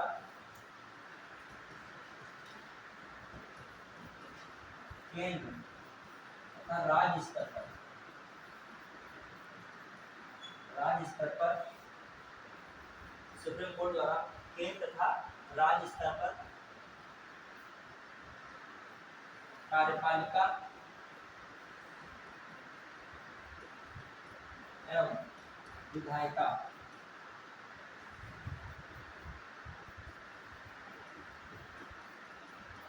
से पारित कानून व अन्य विषयों व अन्य आदेशों की समीक्षा कर सकती है, समीक्षा कर सकती है। और साथ ही यदि मूल ढांचे, यदि संविधान के मूल ढांचे के विरुद्ध, संविधान के क्या है, मूल ढांचे के अनुरूप नहीं है, अनुरूप संविधान के मूल ढांचे को प्रभावित कर रहा है, संविधान के मूल ढांचे को प्रभावित करता है, प्रभावित करता है, यदि वह कानून आदेश, वह कानून आदेश, वह कानून संविधान के मूल ढांचे को प्रभावित करता है, तो उसे शून्य कर सकती है। क्या कर सकती है? शून्य कर सकती है, शून्य। क्लियर कि नहीं? समझ पाए कि नहीं? कोई भी ऐसा कानून वहां से आ गया है संसद से बनके या विधानमंडल से बनके, तो उसे क्या कर सकती है? सुप्रीम कोर्ट समीक्षा करके सही है तो कोई बात नहीं है, पाती है गलत है, संविधान के मूल ढांचे को क्या कर रही है? प्रभावित करे, तो उसे क्या कर सकती है? शून्य कर सकती है। अब एक केस लिख लेगा मूल ढांचे संबंधित, फिर से एक बार, संविधान के मूल ढांचे की व्याख्या या संविधान के मूल ढांचे, संविधान के मूल ढांचे के संबंध में सर्वप्रथम केशवानंद भारती वाद में उल्लेख किया गया। संविधान के मूल ढांचे के संबंध में केशवानंद भारती वाद में उल्लेख किया गया। संविधान के मूल ढांचे के संबंध में केशवानंद भारती वाद में उल्लेख किया गया। कहीं पर भी एक स्टेटमेंट आया इस तरीके का, पहले लिख लीजिए फिर बता रहा हूँ। क्वेश्चन किस तरीके का आया था? इसी पे, वहाँ पे केशवानंद भारती वाद में उल्लेख किया गया, देखा। अब आइए केशवानंद भारती वाद की एक दो और पेज की वाली बात कर ले, वहाँ से क्वेश्चन बन जाता है अक्सर। देखिए, आप पढ़ाई करो एग्जाम के क्वेश्चन के अकॉर्डिंग, ज़्यादा बेटर है, क्योंकि सिलेबस फिर अथाह सागर हो जाएगा, ठीक है। मतलब कोई मतलब ही नहीं निकलेगा डेप्थ कहाँ तक जा रही है। जितना इंपॉर्टेंट टॉपिक है, 50 साल जहाँ जब से TCS हो रहा है, IAS हो रहा है, तब से क्वेश्चन आ रहे हैं। हाँ, क्या चल रहा है? जो फर्स्ट डे वाले होंगे उनको थोड़ा सा तकलीफ होगी यार, अगर वो तकलीफ लगातार आएंगे दूर हो जाएगी, ठीक है। देखिए कहाँ पे छोटा बता दें, यदि वह कानून संविधान के मूल ढांचे को प्रभावित करता है तो उसे शून्य कर सकती है। कौन शून्य कर सकता है? Supreme court. देखिए सिविल में बहुत श्लोक का कोई मतलब नहीं, सिलेबस बहुत ज़्यादा है, थोड़ा इतना भी समझ थोड़ा सा, इसीलिए हमें थोड़ा लिखना घसीटा मार पड़ता है। अभी कोई हिंदी के अध्यापक हो, आराम से हमारा इतना सिलेबस हो, बढ़िया राइटिंग भी अच्छी लिखें, ठीक है। हमको सुलेख से हमारा कोई नाता नहीं है, हमारा नाता इससे कि हमने पढ़ा है, क्वेश्चन एग्जाम में आया कि नहीं आया। राइटिंग का बीच में हमारा कोई चक्कर ही आपके बीच नहीं है। अब ध्यान दीजिएगा, थोड़ा समझिए। केशवानंद भारती वाद में क्या हो रहा है? उन्होंने कहा संशोधन संविधान में संसद कर सकती है। समझना ध्यान से, संशोधन संविधान में कौन कर सकता है? संसद कर सकती है, कर सकता है, ठीक। एक बात, दूसरी बात ध्यान रखिएगा, लेकिन ये भी फाउंडेशन लगाया, आर्टिकल 368 के तहत संशोधन हो, लेकिन संविधान के मूल ढांचे को प्रभावित न करता। समझ पाए कि नहीं? समझिएगा फिर से। केशवानंद भारती वाद 1973 में आया था, उसमें क्या कहा गया? एक तो बात ये आ गई थी, प्रस्तावना संविधान का भाग है या नहीं है? संविधान का भाग है। इसमें आया था ये केशवानंद भारती वाद में आया था। अब इसमें एक और बता रहा हूँ, केशवानंद भारती वाद में कहा गया कि संसद संविधान में संशोधन कर सकती है, और ये भी बताया गया आर्टिकल 368 के तहत संशोधन हो सकता है, लेकिन इसको छोड़कर संविधान के मूल ढांचे को परिवर्तित न करता हुआ, उसको छोड़कर तब संशोधन हो सकता है। मतलब आर्टिकल 368 के तहत संविधान के मूल ढांचे को प्रभावित किए बिना संशोधन किया जा सकता है। ये कौन कह रहा है? केशवानंद भारती। तो कहीं ना कहीं केशवानंद भारती बात से बात क्या होती है? लिंक हो जाती है। बढ़िया है। अब आइए, कुछ नहीं, टेंशन का ले, तो संविधान में संशोधन करने वाली बात कौन कह रहा है? बात केशवानंद कह रहा है, लेकिन संशोधन हो सकता है, लेकिन तब लगा है क्या? मूल ढांचे को परिवर्तित न कीजिए। अब मैं बात कर रहा हूँ आपसे, बताइएगा, दो स्टेटमेंट पूछ रहा हूँ इसे। संविधान में नागरिकता, धर्मनिरपेक्षता, मौलिक अधिकार को मूल ढांचे के अंतर्गत व्याख्या किया गया, मूल ढांचे के अंतर्गत व्याख्यात किया गया है। फिर अगला, यह मूल ढांचे के अंतर्गत बताया गया है। संविधान में नागरिकता, धर्मनिरपेक्षता, मौलिक अधिकार को संविधान के मूल ढांचे के अंतर्गत बताया गया है। फिर अगला स्टेटमेंट, केशवानंद भारतीवाद में प्रस्तावना को संविधान का भाग बताया गया। बताइए, पहला सही, दूसरा सही, दोनों सही ना? तो ये ऐसा क्वेश्चन आया है, पहला वाला गलत है, दूसरा वाला सही है?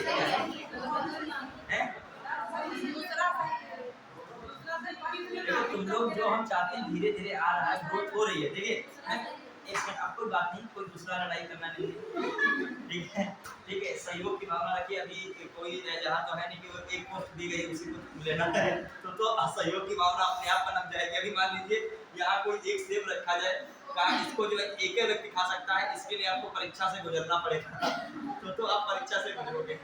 हेनसांग कहता है क्या, जब मैं भारत आया था तो यहाँ पर स्टेटमेंट बुक में कहता है कि यहाँ पर जो है अग्नि परीक्षा से, मतलब जो है सत्य के लिए परीक्षा से गुजरना पड़ता था। मतलब यदि आप झूठ बोल रहे हो तो आपको विष है, जल है, अग्नि है, इन परीक्षाओं से गुजरना पड़ेगा। कौन कह रहा था? हेनसांग। क्यों कह रहा था ये मामला? कह रहा था कि सत्यता की जांच ऐसे होती थी। सोचो आज सत्यता की जांच ऐसे की जाए तो कोई आएगा ऐसे मामले में? कहेगा हम तो जले जाएंगे, बाद में जानेंगे कौन सत्य और असत्य सत्य। ऐसा कहता भारत में सत्यता की जांच कैसे होती थी? जल से, अग्नि से, विष से। यदि आप सच्चे हो तो आप अग्नि से नहीं जलोगे, यदि विष पियोगे तब भी नहीं मरोगे, और जल में डुबो जाओगे तब भी नहीं डूबोगे। कौन कहता है? इंसान। पहले की सोचो कितनी कठिन परीक्षाएं होती थी। मौर्य काल में पढ़ा, टैक्स चोरी करते थे, मृत्यु दंड देते थे। क्या मिलती थी? मौर्य काल में टैक्स चोरी पर क्या व्यवस्था थी? मृत्यु दंड की थी, टैक्स चोरी पर। तो जो मृत्यु किसी कर दोगे तो क्या सजा होगी? जब टैक्स चोरी पर कौन सी, तो बहुत चीजें बदलाव आया है। अब देखो मैं क्या कह रहा हूँ, मैं पहला सेंटेंस बोल रहा था संविधान में, ये बात गलत हो गई ना। मैंने कहा है संविधान में मूल ढांचे को व्याख्यात कहाँ किया गया, इससे पहले याद रखेगा।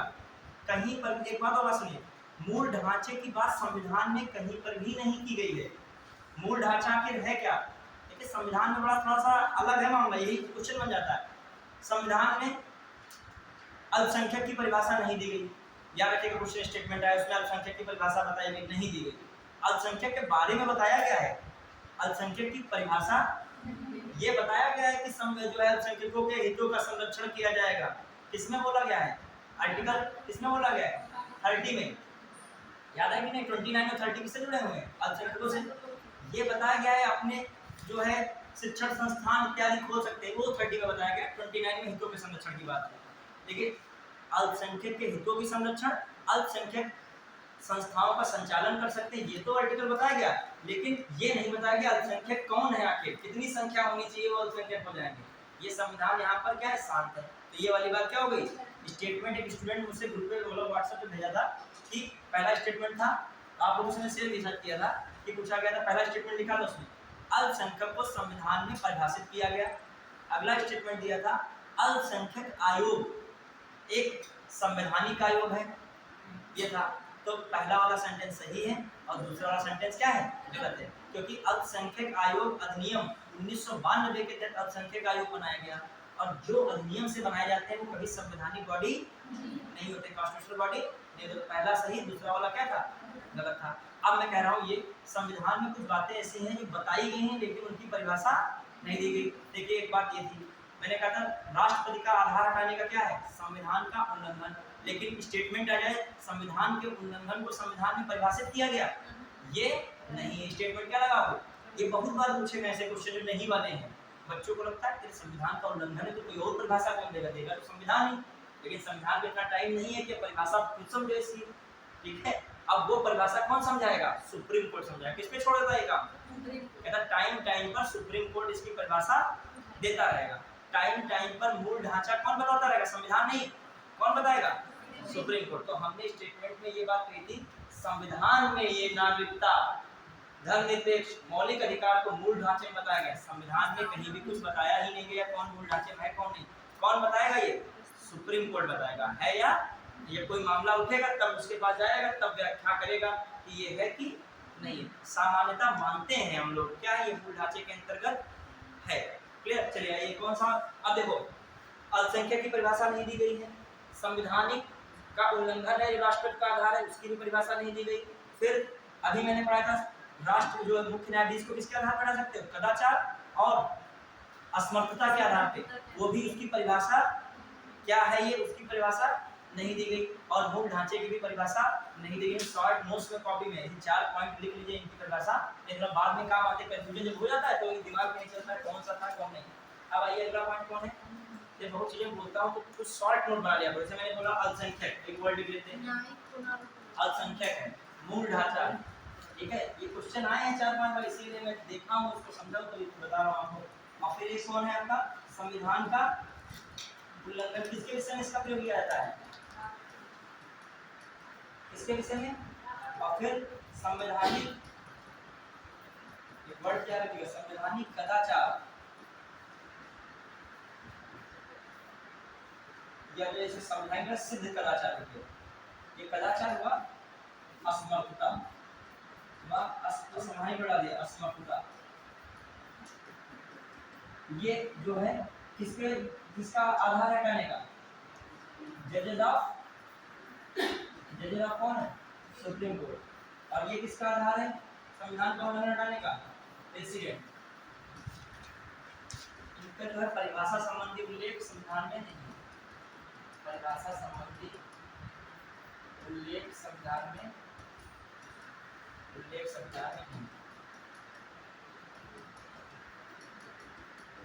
चलिए बढ़िया क्या, चलिए तो बेसिक है बता रहा हूँ कि क्वेश्चन जब पूछा तो आप बताओ, बस हमें प्रसन्नता होगी। बढ़िया क्या, क्लियर। चलिए अब कौन सा बचा था, न्यायाधीश ना, न्यायाधीश बचा था ना, यही बचा था ना न्यायाधीश। न्यायाधीश मतलब न्यायाधीश क्षेत्राधिकार। अभी तुम लोग देखो दूसरा वाला वर्ड बाकी रह गया, अभी वो भी हम बताएंगे। पहले इसको आइए, न्यायाधीश क्षेत्राधिकार में क्या है, ये आर्टिकल 32 है, आर्टिकल 32। अब एक बात समझिएगा, एक क्वेश्चन यहाँ से भी आता है, सुप्रीम कोर्ट के पास नागरिकों के मौलिक अधिकारों की रक्षा के लिए अनन्य न्यायाधीश क्षेत्राधिकार है। फिर अगला स्टेटमेंट सुनिएगा ध्यान से, पहला स्टेटमेंट क्या बोल रहा हूं, सुप्रीम कोर्ट के पास नागरिकों के मौलिक अधिकारों की रक्षा के लिए अनन्य न्यायाधीश क्षेत्राधिकार है। फिर अगला स्टेटमेंट, सुप्रीम कोर्ट का न्यायिक क्षेत्राधिकार, न्यायाधीश संबंधित क्षेत्राधिकार हाई कोर्ट के न्यायाधीश संबंधित क्षेत्राधिकार से अधिक है। केवल एक सही, केवल दो सही, एक और दो, न तो एक न दो। घबराइए नहीं, जो टॉपिक पढ़ रहे हो उससे अपवादित क्वेश्चन आप कर जरूर लो वही टाइम पे, तो कोई मैटर ही नहीं होगा। अब देखो पहली बात आइए, न्यायाधीश, अब बाद में इसका आंसर बताता हूँ, आप खुद ही बताओ। जो न्यायाधीश संबंधित क्षेत्राधिकार है, इसमें क्या होता है, इसे संवैधानिक उपचारों का अधिकार डॉक्टर भीमराव अम्बेडकर ने कहा था, संवैधानिक। तो अभी देखिए इसको क्या कहा गया, संवैधानिक उपचारों का अधिकार। इसको कहा है संविधान की आत्मा, ये डॉक्टर भीमराव अम्बेडकर ने कहा है, संविधान की आत्मा, आत्मा एवं हृदय। संविधान की आत्मा है किसने कहा है, बी आर अम्बेडकर। क्लियर। यदि ध्यान रखिएगा पूछा जाए कि जो है संविधान की आत्मा हृदय डॉक्टर भीमराव अम्बेडकर ने किसे कहा है, तो आप टिक मारो किसको, आर्टिकल 32 को, या किसको मारोगे, संवैधानिक उपचारों का अधिकार। क्लियर। अब आ जाइए क्यों, और यही जो चीज है यही क्या है, न्यायाधीश क्षेत्राधिकार है, किसका, सुप्रीम कोर्ट। किसका अधिकार है, सुप्रीम कोर्ट का। किसका अधिकार है, सुप्रीम कोर्ट का है। अब आइए देखते हैं, ये जो न्यायाधीश क्षेत्राधिकार है नागरिकों के मौलिक अधिकारों की रक्षा करता है। क्या करता है, नागरिकों के मौलिक अधिकारों की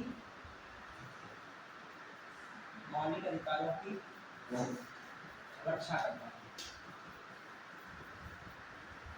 इसीलिए सुप्रीम कोर्ट को क्या कहा गया है, संविधान का रक्षक भी कहा गया। क्या कहा गया, सुप्रीम कोर्ट को संविधान का रक्षक कहा गया। अब आइए इसके लिए अब मौलिक अधिकारों की रक्षा करता है, मौलिक अधिकारों है, ठीक है, की रक्षा करता है। किस प्रकार करेगा, ये एक टूल्स बनाता है, एक इसका माध्यम है। किस प्रकार नागरिक की रक्षा करेगा, ऐसे करेगा कि जाएगा सैनिक भेज देगा, कहो जाओ मौलिक अधिकारों की रक्षा करो, कोई कुछ हनन करे तो उसको तुरंत उठा के बंद कर दो जेल में, ऐसा करेगा नहीं।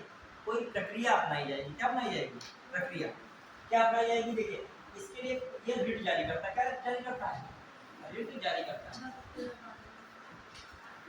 रिट जारी करता है। संक्षिप्त में समझिएगा बहुत बड़ा टॉपिक हो जाएगा। रिट जारी करता है, फिर अब रिट जारी जो होती है उसमें आता है बंदी प्रत्यक्षीकरण। क्या आता है, बंदी प्रत्यक्षीकरण। दूसरा आता है परमादेश, परमादेश। फिर कौन आता है, प्रतिषेध, परमादेश, प्रतिषेध। और फिर कौन आता है आपका, अधिकार रक्षा, अधिकार रक्षा, ठीक है, अधिकार रक्षा। इसे इंग्लिश में कहते हैं हैबियस कॉर्पस, परमादेश मैंडामस, प्रतिषेध प्रोहिबिटेड, और अधिकार रक्षा कोई वारंटो। एक आता है उत्प्रेषण, क्या आता है, उत्प्रेषण, उत्प्रेषण सर्शियोरेरी, सर्शियोरेरी, सर्शियोरेरी, सर्शियोरेरी, ठीक है। अधिकार रक्षा तो वारंटो,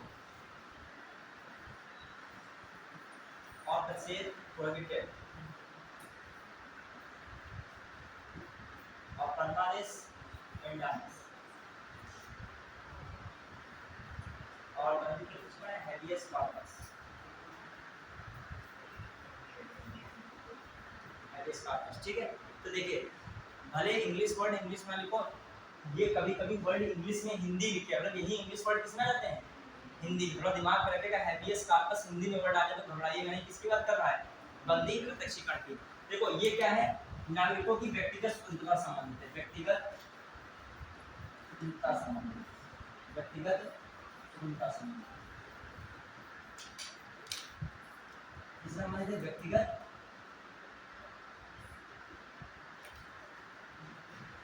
व्यक्तिगत, इससे संबंधित है स्वतंत्रता से। ये कौन चीज है, प्रतिबंधित प्रत्यक्षीकरण। देखिए समझिए कि किसी को गलत तरीके से हिरासत में लिया गया है, तो इस रिट के माध्यम से क्या होगा, जो उसका दंडाधिकारी वहां होगा, तो 24 घंटे में उस व्यक्ति को किसके समक्ष प्रस्तुत किया जाएगा, उस दंडाधिकारी मजिस्ट्रेट के सामने उसे प्रस्तुत किया जाएगा। मतलब किसी व्यक्ति को मान लीजिए गलत तरीके से हिरासत में, गलत या सही भी पता ही नहीं, मान लीजिए अब हिरासत में किसको यहाँ से इसमें कोई नहीं भरना चाहेगा, ठीक है, चलिए हाँ, किसी व्यक्ति को अमुक एक्चुअली कुर्सी वाला कोई व्यक्ति है मान लीजिए सामने, ये इसको जो है क्या किया जा रहा है, गिरफ्तार कर लिया गया, और 24 घंटे के अंदर उसमें आने जाने का समय सब जोड़ लिया जाता है, ठीक है।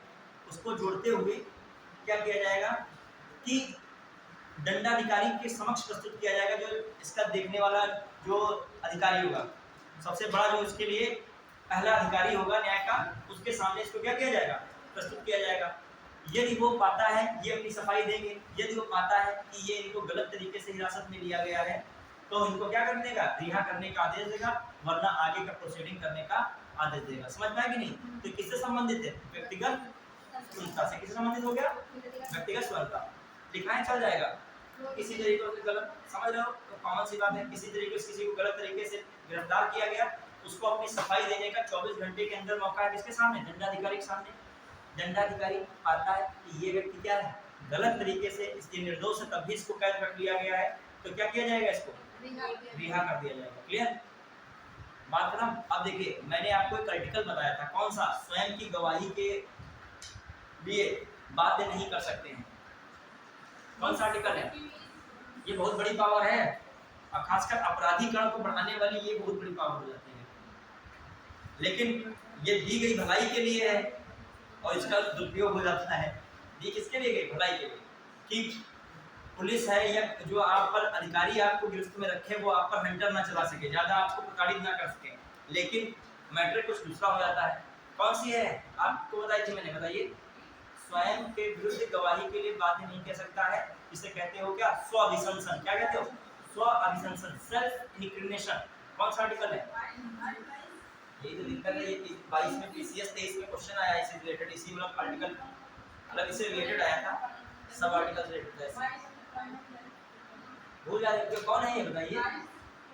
ऐसे मूल अधिकार भूल गए हो ये पढ़ते पढ़ते। हाँ वेरी गुड। 20 क्या है? 20 का क्या? 1 2 3 भूल गए? मान लीजिए कभी जो है गिरफ्तार कर लिया जाओ तो तुमको स्वयं के विरुद्ध गवाही देने के बाद नहीं कह सकता है, लेकिन करता भी है तो कोई टेंशन ना लो, ये भी मैंने बताया था। ठीक है, पहली बात ऐसी स्थिति नहीं आएगी, लेकिन जानकारी हर चीज की होनी चाहिए। कौन है आर्टिकल? 20 का 3 भूल जाते हो तुम लोग, एग्जाम से पहले पुरानी चीज ना भूलिए। 20 का 3 है, ये क्या कहता है? स्वयं के विरुद्ध गवाही के लिए बाध्य नहीं कह सकता है। इसके अंतर्गत जो न्यायालय में गवाही कटघरे के अंदर दोगे न्यायाधीश के समक्ष, वही गवाही आपकी क्या है? मानी जाएगी। अन्य कोई गवाही आपकी, मान लीजिए स्वयं के विरुद्ध गवाही के लिए बाध्य नहीं कह सकता है, आपको फोर्सफुली बाध्य किया जा रहा है, कहा यहाँ साइन कर दो कि तुमने इसको हानि पहुंचाई है, तुमने कर भी दिया, ठीक है, कोई दिक्कत नहीं, क्योंकि कौन सा आर्टिकल कहता है? हम पर जोर दबाव डाल के हमको जो बाध्यकारी करके क्या किया गया है? स्वयं के विरुद्ध गवाही के लिए क्या करता है? बाध्य किया गया है। ये बता के तो ये वाली जो उनको लिखा था वो वाला मैटर क्या हो जाएगा? यदि लेकिन कटघरे के अंदर न्यायाधीश के सामने आपने जो उगल दिया कि हाँ हमने उनको हानि पहुंचाई है, तो वकील तुरंत कहेगा दैट्स राइट, मतलब उसी आधार पे मतलब जो है क्या कर देगा? आपको ऑर्डर सुना दिया जाएगा, आप क्या है? दोषी पाए गए, ये सजा है। अभी कटघरे के अंदर स्वयं के विरुद्ध गवाही वो वहां नहीं चलेगा, वहां इसीलिए वकील क्या कराता है? प्रूफ कराता रहता है, आप इतने बजे गए, उतने बजे आए, तो ये होगा, हाँ यही रुकिएगा, ऐसे कहेगा। ठीक है, तो आपसे सकरवा लेगा, तो आप फंस जाओगे। वैसे आपके लिए कौन सी याद का आर्टिकल बहुत इंपॉर्टेंट है। हाँ भाई, तो ये वाली बात कहाँ यूज हो सकती है? बंदी प्रत्यक्षीकरण में यूज हो सकती है, तभी मैं बता रहा था उसको। हाँ भाई, अगला परमादेश, इसको मैं लिखा नहीं रहा, व्यक्तिगत स्वतंत्रता मस्कर में लिखा दिया, इसमें क्या छिपी है? व्यक्तिगत स्वतंत्रता है। हाँ अब आइए, इसमें क्या परमादेश, क्या आदेश देना? जैसे परमादेश क्या आदेश देना? देखिए कोई व्यक्ति जो है पद पर रहते हुए सही से कार्य नहीं कर रहा है, अपने कर्तव्यों का निर्वहन नहीं कर रहा है, तो उसके लिए क्या दिया जाएगा? परमादेश दिया जाएगा कि आप जो है सही से कार्य कीजिए। तो समझ रहे हो कि नहीं? जो सही से कार्य करने के लिए आदेश, ये कर्तव्यों का सही से निर्वहन करने के लिए, कर्तव्यों का सही से निर्वहन कैसे, समझ पाए कि नहीं? मतलब समझो, भावार्थ समझो इसका, कि आज सेंटेंस बना के कि कोई प्राधिकारी या अधिकारी है, वो अपने कर्तव्यों का सही से पालन नहीं कर रहा है, तो सुप्रीम कोर्ट द्वारा कौन सी डाली जा सकती है? इसलिए परमादेश आदेश आएगा, सही से अपने कर्तव्यों का क्या कीजिए? पालन कीजिए। मान लीजिए जहाँ पे जो है कार्य आपको दिया गया वो कार्य करना पड़ेगा कि नहीं? डॉक्टर है, मरीजों को नहीं देखेगा तो क्या करेगा बताइए? उसको नियुक्त किस लिए किया गया है? मरीजों के कष्ट दूर करने के लिए। इसीलिए सरकार 1 लाख, 1.5 लाख, 2.5 लाख क्या देती है? सैलरी देती है। समझ में? कर्तव्य क्या उसका है? इंजीनियर कर्तव्य क्या है? सिविल इंजीनियर का बिल्डिंग बनाना है, ब्रिज बनाना है, भले करंट आ रहा है तो आपको भी देखना पड़ेगा आ रहा है कि नहीं, कोई और नहीं देखने आएगा, ब्रिज का कार्य किसको दिया गया है? ठीक है, अब आइए, जो नहीं करेगा तो क्या है? परमादेश में प्रतिषेध क्या है?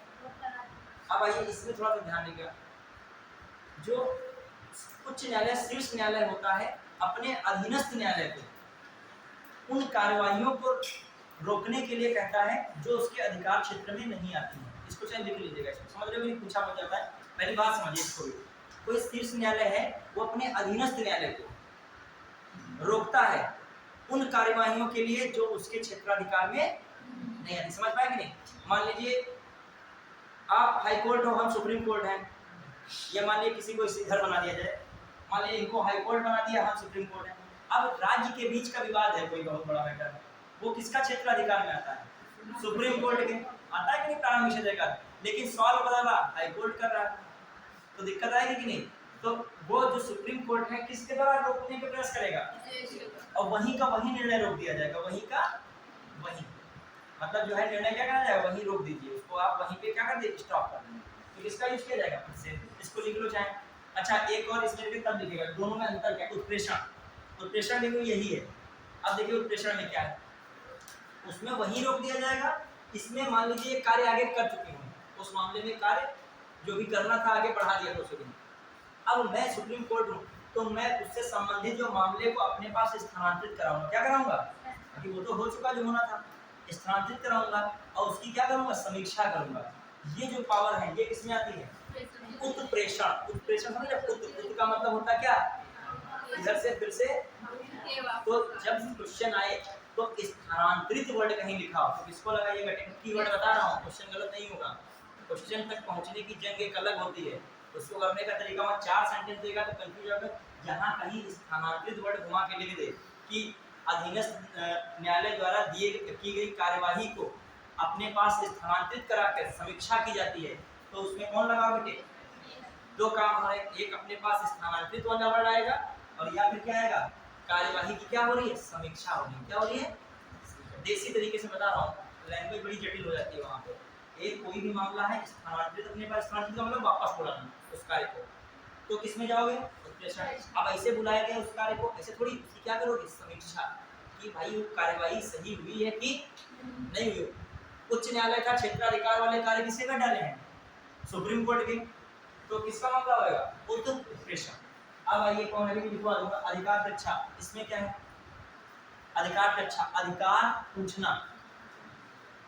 क्या अधिकार पूछोगे, मान लीजिए कि कोई व्यक्ति जिस कार्य के लिए नियुक्त नहीं हुआ है उस कार्य को कर रहा है या गलत तरीके से वह उस कार्य तक पहुंच गया है, तो सुप्रीम कोर्ट किस रिट के माध्यम से पूछ सकती है, आप किस मतलब अधिकार से इस कार्य को कर रहे हैं। यहाँ पे नहीं समझ पाए, आप किस अधिकार से इस कार्य को कर रहे हैं, आपकी योग्यता तो इस कार्य के लिए है नहीं, आप संभाल ले हो देखा रहे।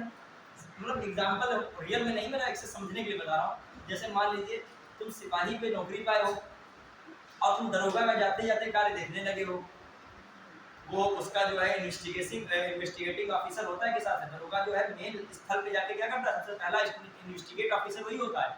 अब कर कौन रहा है काम, इन्वेस्टिगेटिंग। आप कर रहे जाके कहाँ से गोली चली थी, अच्छा निशान यहाँ पर, इसको नोट करिए। चल सकता है दरोगा ने आपको पावर दी, सपोर्ट किया है, लेकिन जो लिखा पढ़ी में देखा जाए तो आप उस कार्य के लिए नहीं बने। कौन बना उस कार्य के लिए, उसी के हिसाब से परीक्षाएं हुई है, उसकी योग्यता निर्धारित हुई, वही पढ़ाया भी इसको गया हुआ ट्रेनिंग में, तो समझ रहे, तो किसमें आएगा, अधिकार। अच्छा देखो एग्जाम्पल याद रखोगे, एग्जाम तक याद रहेगा कि सिपाही दरोगा का कार्य कर रहा है, तो ये क्या है, उससे पूछा सकता है किस अधिकार से आप इस कार्य को कर रहे हैं, तो किसके अंतर्गत आ जाएगा, अधिकार। अच्छा अब एक एक कीवर्ड लिख लीजिए, इसमें लिखिए प्रसिद्ध कीवर्ड में लिखिए, अधीनस्थ न्याय, शीर्ष न्यायालय द्वारा, या लिखेंगे जब अधीनस्थ न्यायालय, लिखेंगे जब अधीनस्थ न्यायालय अपने क्षेत्राधिकार से बाहर जाकर कार्य करता है, अपने क्षेत्राधिकार से बाहर जाकर कार्य करता है, जब अधीनस्थ न्यायालय अपने क्षेत्राधिकार से बाहर जाकर कार्य करता है तो उसे शीर्ष न्यायालय द्वारा रोक दिया जाता है, तो उसे शीर्ष न्यायालय द्वारा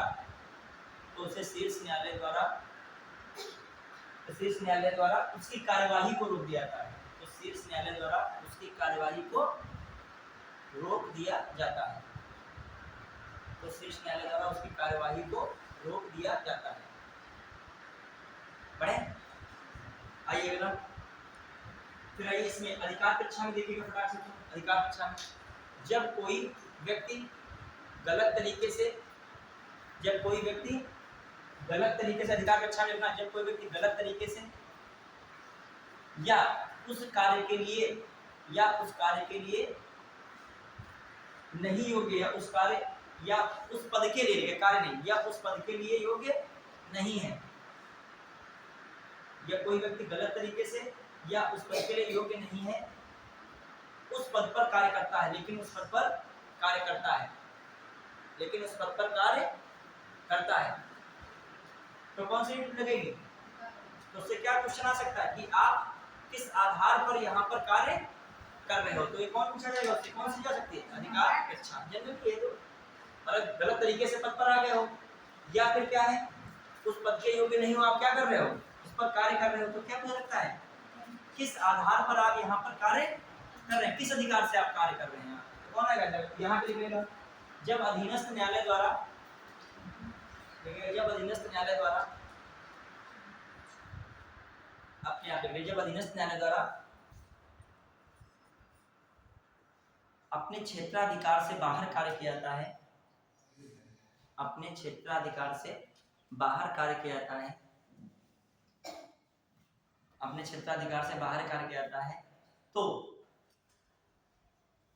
उस मामले को, उस संबंधित मामले को शीर्ष न्यायालय, तो उस मामले को, संबंधित मामले को शीर्ष न्यायालय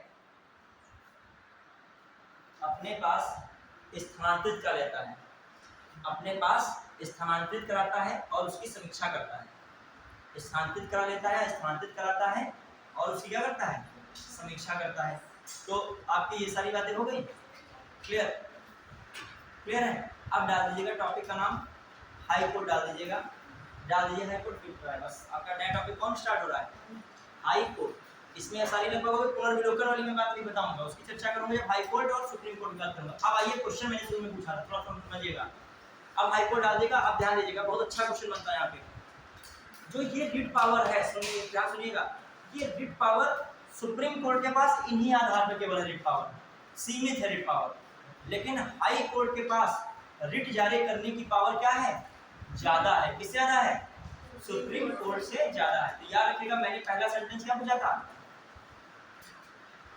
सुप्रीम कोर्ट के पास नागरिकों के मौलिक अधिकारों की रक्षा के लिए अनन्य शक्ति है, और फिर कहा था मैंने सेंटेंस क्या हो गया, गलत है सही है, अनन्य मैं बोल रहा हूँ, अनन्य का मतलब असीम शक्ति है, असीम है क्या, सुप्रीम कोर्ट के पास नागरिकों के मौलिक अधिकारों की रक्षा के लिए अनन्य शक्ति, सीमित शक्ति है, सीमित, इतनी रिट के दायरे में ही करके काम अपना कर सकता है। अब ये अगला सेंटेंस क्या है, जो न्याय क्षेत्र के मामले में देखा जाए या न्यायाधीश के क्षेत्र के मामले में देखा जाए तो सुप्रीम कोर्ट की पावर, मैंने सेंटेंस बोला था, हाई कोर्ट से ज्यादा होती है। अब ज्यादा होती है क्या, जब सीमित है तो ज्यादा हो सकती है क्या, तो पहला भी गलत था, दूसरा भी सेंटेंस क्या था, गलत था। अब आइए जनरली समझिए, आप घबरा गए हो, रियल में आराम समझिए, इसमें कोई बात नहीं। जब हाई कोर्ट पढ़ोगे तो और काफी समझ जाओगे। मैं जान जाता हूँ ना, जब उत्तर उतनी तेजी से नहीं आता है तो उससे उत्साह से नहीं आता। एक तो उत्साह का कारण ये है कि आप जो है 4.5 घंटे पूरे कर रहे हो पढ़ाई के, यही तो है, ठीक है। हाँ चलिए, अब एक बात समझिएगा, कुछ दिक्कत नहीं। नागरिकों के मौलिक अधिकारों की रक्षा कौन करता है, सुप्रीम कोर्ट भी करता है, हाई कोर्ट भी करता है। कौन करता है, सुप्रीम कोर्ट भी करता है और हाई कोर्ट भी। मतलब मोटी मोटी बात आपको याद रहेगी नहीं। क्वेश्चन आ जाए नागरिकों के मौलिक अधिकार की रक्षा कौन करता है, तो ऑप्शन है सुप्रीम कोर्ट, हाई कोर्ट, दोनों। तो किसको टिक मारोगे, दोनों को। बात यहाँ तक खत्म हुई। फिर मैं कह रहा हूँ, रिट जारी करने के मामले में सुप्रीम कोर्ट के पास अनन्य क्षेत्राधिकार नहीं है, सीमित है। क्या है, अब एग्जाम में जब क्वेश्चन आए तो वहां पर सीमित की जगह क्या लगा दिएगा, अनन्य। तुरंत देखते ही क्या कर देते हैं, काट देते हैं। अब खुद ही सोचो, 10 लाख में 4000 जिनको आना है, वो तुम्हारे उनमें डिफरेंस क्या रहेगा, बताइए। यही तो डिफरेंस रहेगा, अनन्य को समझ रहे हैं और सीमित को समझ रहे हैं। खुद सोचिएगा, आपको लगने लगे कि हम मेहनत ज्यादा कर रहे हैं, और फिर सोचिएगा 10 लाख दौड़ाए जाए एक रेस में और 4000 निकाले जाए, तो फाइट 4000 वाले ने कुछ तो अलग किया होगा 9,96,000 वालों से। तो आपकी मेहनत उस हिसाब से रखो अपनी। ये कभी सोचो कि हम ज़्यादा पढ़ रहे हैं, तो ये भी तो सोचो कोई और बहुत पढ़ रहा होगा बैठा तुम्हारा कंप्यूटर, जो 4000 में उसको अंदर आना है, वो तुमसे ज़्यादा पढ़, कम नहीं पढ़ रहा होगा। उनको क्या सोच रहे हो जो नहीं पास हो रहे हैं, उनको सोचो जो क्या हो रहा है, पास हो रहे हैं ना। तो आप सोचो अभी 4.5 घंटा, घर में जाके 3-4 घंटा और पढ़ो, खाना वाना खाओ, सोना सो लीजिए, फिर पढ़िए, और क्या है दिक्कत। अब आपको घर वालों ने छोड़ा किस लिए है, अभी फैक्ट्री में काम करने छोड़े 12 घंटे ड्यूटी होगी, 8-9 हज़ार पाओगे या 10 रुपये, समझ लो। 12 घंटे में लोग खड़े हो, कोई ऐसी मशीन है जिन पर खड़े रहना होगा, तो उससे तो आसान है बैठ के पढ़ना है। यही तो आएगा अनन्य सीमित, यही तो कर पाओगे बस, ठीक है। आइए फिर मैं अगला कह रहा हूँ, सुप्रीम कोर्ट के पास जो ये वाली रिट वाली पावर है, उससे कहीं ज्यादा पावर किसके पास है, हाई कोर्ट के पास है। अब बच्चे यहाँ पर मिस्टेक क्या करते हैं, सुप्रीम कोर्ट है तो सुप्रीम ही कोर्ट दिमाग में रहता है, हर जगह सुप्रीम कोर्ट आगे नहीं है, कहीं कहीं आगे कौन है, हाई कोर्ट है। तो दोनों सेंटेंस क्या है, इसीलिए गलत है, दोनों सेंटेंस गलत है। अब आइए थोड़ा सा बेसिक बात, कुछ क्वेश्चंस लास्ट में है, एक दो मैं पूछ लेता हूँ, आप लोग उससे पहले क्वेश्चन मुझे बताएंगे जाने से पहले, ठीक है। 2-3 मिनट बचे हैं, 2 मिनट बचे हैं। 2 क्वेश्चन आपसे पूछा मूल्यांकन के तौर पे जो हमने आपको पढ़ाया, ठीक है। बताइएगा, बहुत शार्प माइंड से रहेगा। जब सब थक चुके हो तभी आप हीरो बनो, रियल हीरो हो। शुरुआत सब बड़ी जोश में करते हैं, शुरुआत जोश में करने कोई मतलब नहीं। जब सब गिर चुके हों तब आप वहाँ पे एकदम रस खड़े हों, ठीक है। तब इंसान देखता है ये कुछ अलग है लोगों में, ठीक है। तो आप सब अब डाउन हो रहे हैं, अब आपको क्वेश्चन होगा दिमाग से बताइएगा, ठीक है। पूरा दिमाग लगा लीजिएगा। हाँ, 2-3 क्वेश्चन पूछ रहा हूँ। उच्चतम न्यायालय द्वारा सुनाए गए निर्णय या दिए गए आदेश के पुनर्विलोकन के बारे में कौन सा कथन सही है? सुनिएगा, उच्चतम न्यायालय द्वारा सुनाए गए निर्णय या दिए गए आदेश के पुनर्विलोकन के बारे में कौन सा कथन सही है? पहला दिया है, भारत के राष्ट्रपति को ऐसे निर्णय या आदेश के पुनर्विलोकन का अधिकार प्राप्त है। भारत के राष्ट्रपति को प्राप्त था क्या पुनर्विलोकन का अधिकार? ठीक है। फिर अगला है, उच्चतम न्यायालय को अपने सुनाए गए निर्णय या दिए गए आदेश का पुनर्विलोकन करने की शक्ति प्राप्त है। बिल्कुल प्राप्त है। तो ये बात क्या हो गई? सही बात, खत्म। इतना जहाँ क्या करना है इसमें, सही सेंटेंस वही था, आपने पढ़ा वही बता दिया, ठीक है। अब ये नहीं बताएंगे आईएएस 2000 इतने में आए तुम घबरा जाओगे, पहले आईएएस में तुम बता आराम से दोगे, आईएएस देख लोगे तो बनेगा घबरा जाओगे, ठीक है। तुम्हारे अंदर क्षमता आ चुकी है, पढ़े हो, जो पढ़ेगा वो बताएगा। आईएएस की तैयारी कर रहा हो या नहीं कर रहा हो, आप कर रहे हो, आप इसमें पढ़ रहे हो। आइए फिर अगला बताइएगा। अब देखिए, भारत में न्यायिक पुनरीक्षण का अर्थ है, ठीक है। आईएएस 2017 में क्वेश्चन आया था, बता ही दिया चलो, ठीक है। हाँ, भारत में न्यायिक पुनरीक्षण का अर्थ है, आराम से सोच समझ के बताइएगा, विधियों और कार्यपालिक आदेशों की संवैधानिकता के विषय में प्रख्यापन या व्याख्या करने का न्यायपालिका का अधिकार।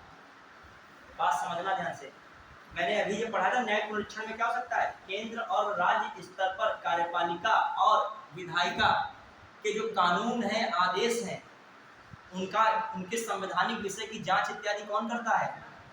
कौन करता है? सुप्रीम कोर्ट करता है। कौन करता है? नहीं बताया था अभी, याद कीजिए। न्यायिक समीक्षा में क्या बताया था? जो केंद्र है या राज्य स्तर पर कार्यपालिका विधायिका होती है कि नहीं होती है, तो यदि कोई कानून और आदेश बनाती है और संविधान के विषय के अनुसार उसकी जांच कौन करता है? Supreme court. तो पहला वाला सेंटेंस कौन है? वही तो कह रहा है। क्या कह रहा है सुनिए, विधियों और कार्यपालिक आदेशों की संवैधानिकता के विषय में जांच करने का न्यायपालिका का अधिकार है। ये बात भाई है कि नहीं है? बिल्कुल बात क्या है? सही। आइए तो 17 क्वेश्चन आया था, आप एनालिसिस करो अपने नोट्स में, तो ये लाइन बिल्कुल क्या है, मिलेगी। आप सोच रहे हो सर कहते छोड़ने को 1-2 मिनट रुक भी जाओगे, कोई दिक्कत नहीं है हमारे हिसाब से, ठीक है। हाँ, आइए अगला, सर्वोच्च न्यायालय में तदर्थ न्यायाधीशों की नियुक्ति होती है। सर्वोच्च न्यायालय में तदर्थ न्यायाधीशों की नियुक्ति होती है जब सुनिएगा, आईएएस का क्वेश्चन है, कतिपय न्यायाधीश दीर्घकालीन अवकाश पर जाते हैं, मतलब कुछ न्यायाधीश दीर्घकालीन अवकाश पर गए। फिर मैं कह रहा हूँ स्थायी नियुक्ति के लिए कोई उपलब्ध नहीं है, सुनते जाइएगा। न्यायालय के समक्ष लंबित मामलों में असाधारण वृद्धि हो गई है। फिर न्यायालय के किसी सत्र को चलाने के लिए न्यायाधीशों का कोरम नहीं है। तो कौन सही होना चाहिए? तदर्थ न्यायाधीशों की नियुक्ति कब होती है? मैं कोरम वर्ड बोल रहा था कि नहीं बार बार, तो कौन सा विकल्प सही होगा? कोरम नहीं होता है तब तदर्थ न्यायाधीशों की क्या होती है? नियुक्ति होती है, ठीक है। फिर बताइए 1-2 क्वेश्चन अब बताइएगा, भारतीय न्यायपालिका के संदर्भ में बताना है कुछ। आईएएस 2021 में क्वेश्चन आया, किसमें आया है? आईएएस 2021 में आया है। यदि आप ये क्वेश्चन बताते हो तो मैं समझ जाऊंगा, समीक्षा दिखे पीसीएस आएगा, आप उसमें यहाँ से आए क्वेश्चन बना ले जा सकते हो, ठीक है। और क्या मूल्यांकन हम कर सकते हैं? आप हमारा मूल्यांकन कर सकते हो कि कैसा पढ़ाते हैं, हम आपका मूल्यांकन इस आधार पर कर सकते हैं, हम पढ़ाएं जो क्वेश्चन की फॉर्मेट में आप हमें क्या दें, उत्तर दें, तभी तो उम्मीद लगा सकते हैं हम। आइए देखिए, भारतीय न्यायपालिका के संदर्भ में निम्नलिखित कथनों पर विचार करें। क्या विचार करना? पहला सेंटेंस लिखिएगा, भारत के राष्ट्रपति की पूर्व अनुमति से, पहली बात करना, 2 सेंटेंस दिए। कितने सेंटेंस दिए? 2। केवल 1 है, केवल 2 है, एक और दोनों है, ना तो 1 ना तो 2, ऐसे तरीके का ऑप्शन है। पहला सेंटेंस क्या लिखा? सुनिएगा गौर से, भारत के राष्ट्रपति की पूर्व अनुमति से भारत के मुख्य न्यायमूर्ति, न्यायाधीश को या न्यायमूर्ति के बाद, मुख्य न्यायाधीश द्वारा उच्चतम न्यायालय से सेवानिवृत्त किसी न्यायाधीश को उच्चतम न्यायालय के न्यायाधीश के पद पर बैठने और कार्य करने हेतु बुलाया जा सकता है। समझ पाया कि नहीं? जो पढ़ा हो कोई घबराई नहीं, सेंटेंस ऐसे ही बड़े में कभी कभी आते हैं आईएएस का क्वेश्चन को, कभी थोड़ा सा बड़ा है, दम नहीं लेकिन कोई है। देखिए क्या है, भारत के राष्ट्रपति की पूर्ण अनुमति से कौन, भारत का मुख्य न्यायाधीश। फिर क्या कह रहा है, उच्चतम न्यायालय से कोई सेवानिवृत्त क्या हुआ है, न्यायाधीश है, उसको क्या करता है, सुप्रीम कोर्ट में फिर से कार्य करने के लिए क्या कर रहा है, बुला रहा है। सही है कि नहीं है? सही है। यही तो मैंने वहां पे लिखाया नहीं है, कौन सा आर्टिकल 128। फिर आइए, फिर लिखा अगला सेंटेंस, भारत में किसी भी उच्च न्यायालय को अपने निर्णय के पुनर्विलोकन की शक्ति प्राप्त है, जैसे कि उच्चतम न्यायालय। एक से सुनेगा, हाई कोर्ट को भी शक्ति पावर है, और यही किसको पावर है, सुप्रीम कोर्ट। क्योंकि मैंने भी हाई कोर्ट पढ़ाया नहीं, जिस पढ़ाया तो लोग तत्काल तुरंत आंसर बोल देते, तो पहली वाली बात बिल्कुल क्या थी, सही, और दूसरा भी पढ़ा देते हाई कोर्ट तो बता देते। पुनर्विलोकन की शक्ति सुप्रीम कोर्ट को भी प्राप्त है, और किसको प्राप्त है, हाई कोर्ट को भी प्राप्त है। दोनों बातें क्या है, सही है। बताइए क्या दिक्कत है इसमें, आइए जो क्वेश्चन आया था कर ले जाते, इसमें कोई दिक्कत। कौन सा मैं पूछ रहा 2021 का। यदि आप यहाँ पर बैठे हो तो लगभग सुप्रीम कोर्ट लगभग क्या हो चुका है, फिनिश हो गया। यदि आप कुछ एक बार नोट्स को पढ़ोगे कायदे से, ये नहीं रटना नहीं, समझते हो, और फिर क्वेश्चन कीजिएगा, लगभग हो जाएंगे। अब कुछ पॉइंट्स है, PIL वगैरह है, न्यायिक सक्रियता वगैरह है, वो मैं अलग से 15-20 मिनट जब हाई कोर्ट पढ़ाऊंगा उसी में क्या करूंगा, बशर्ते शर्त एक है कि आपको क्या रहना है,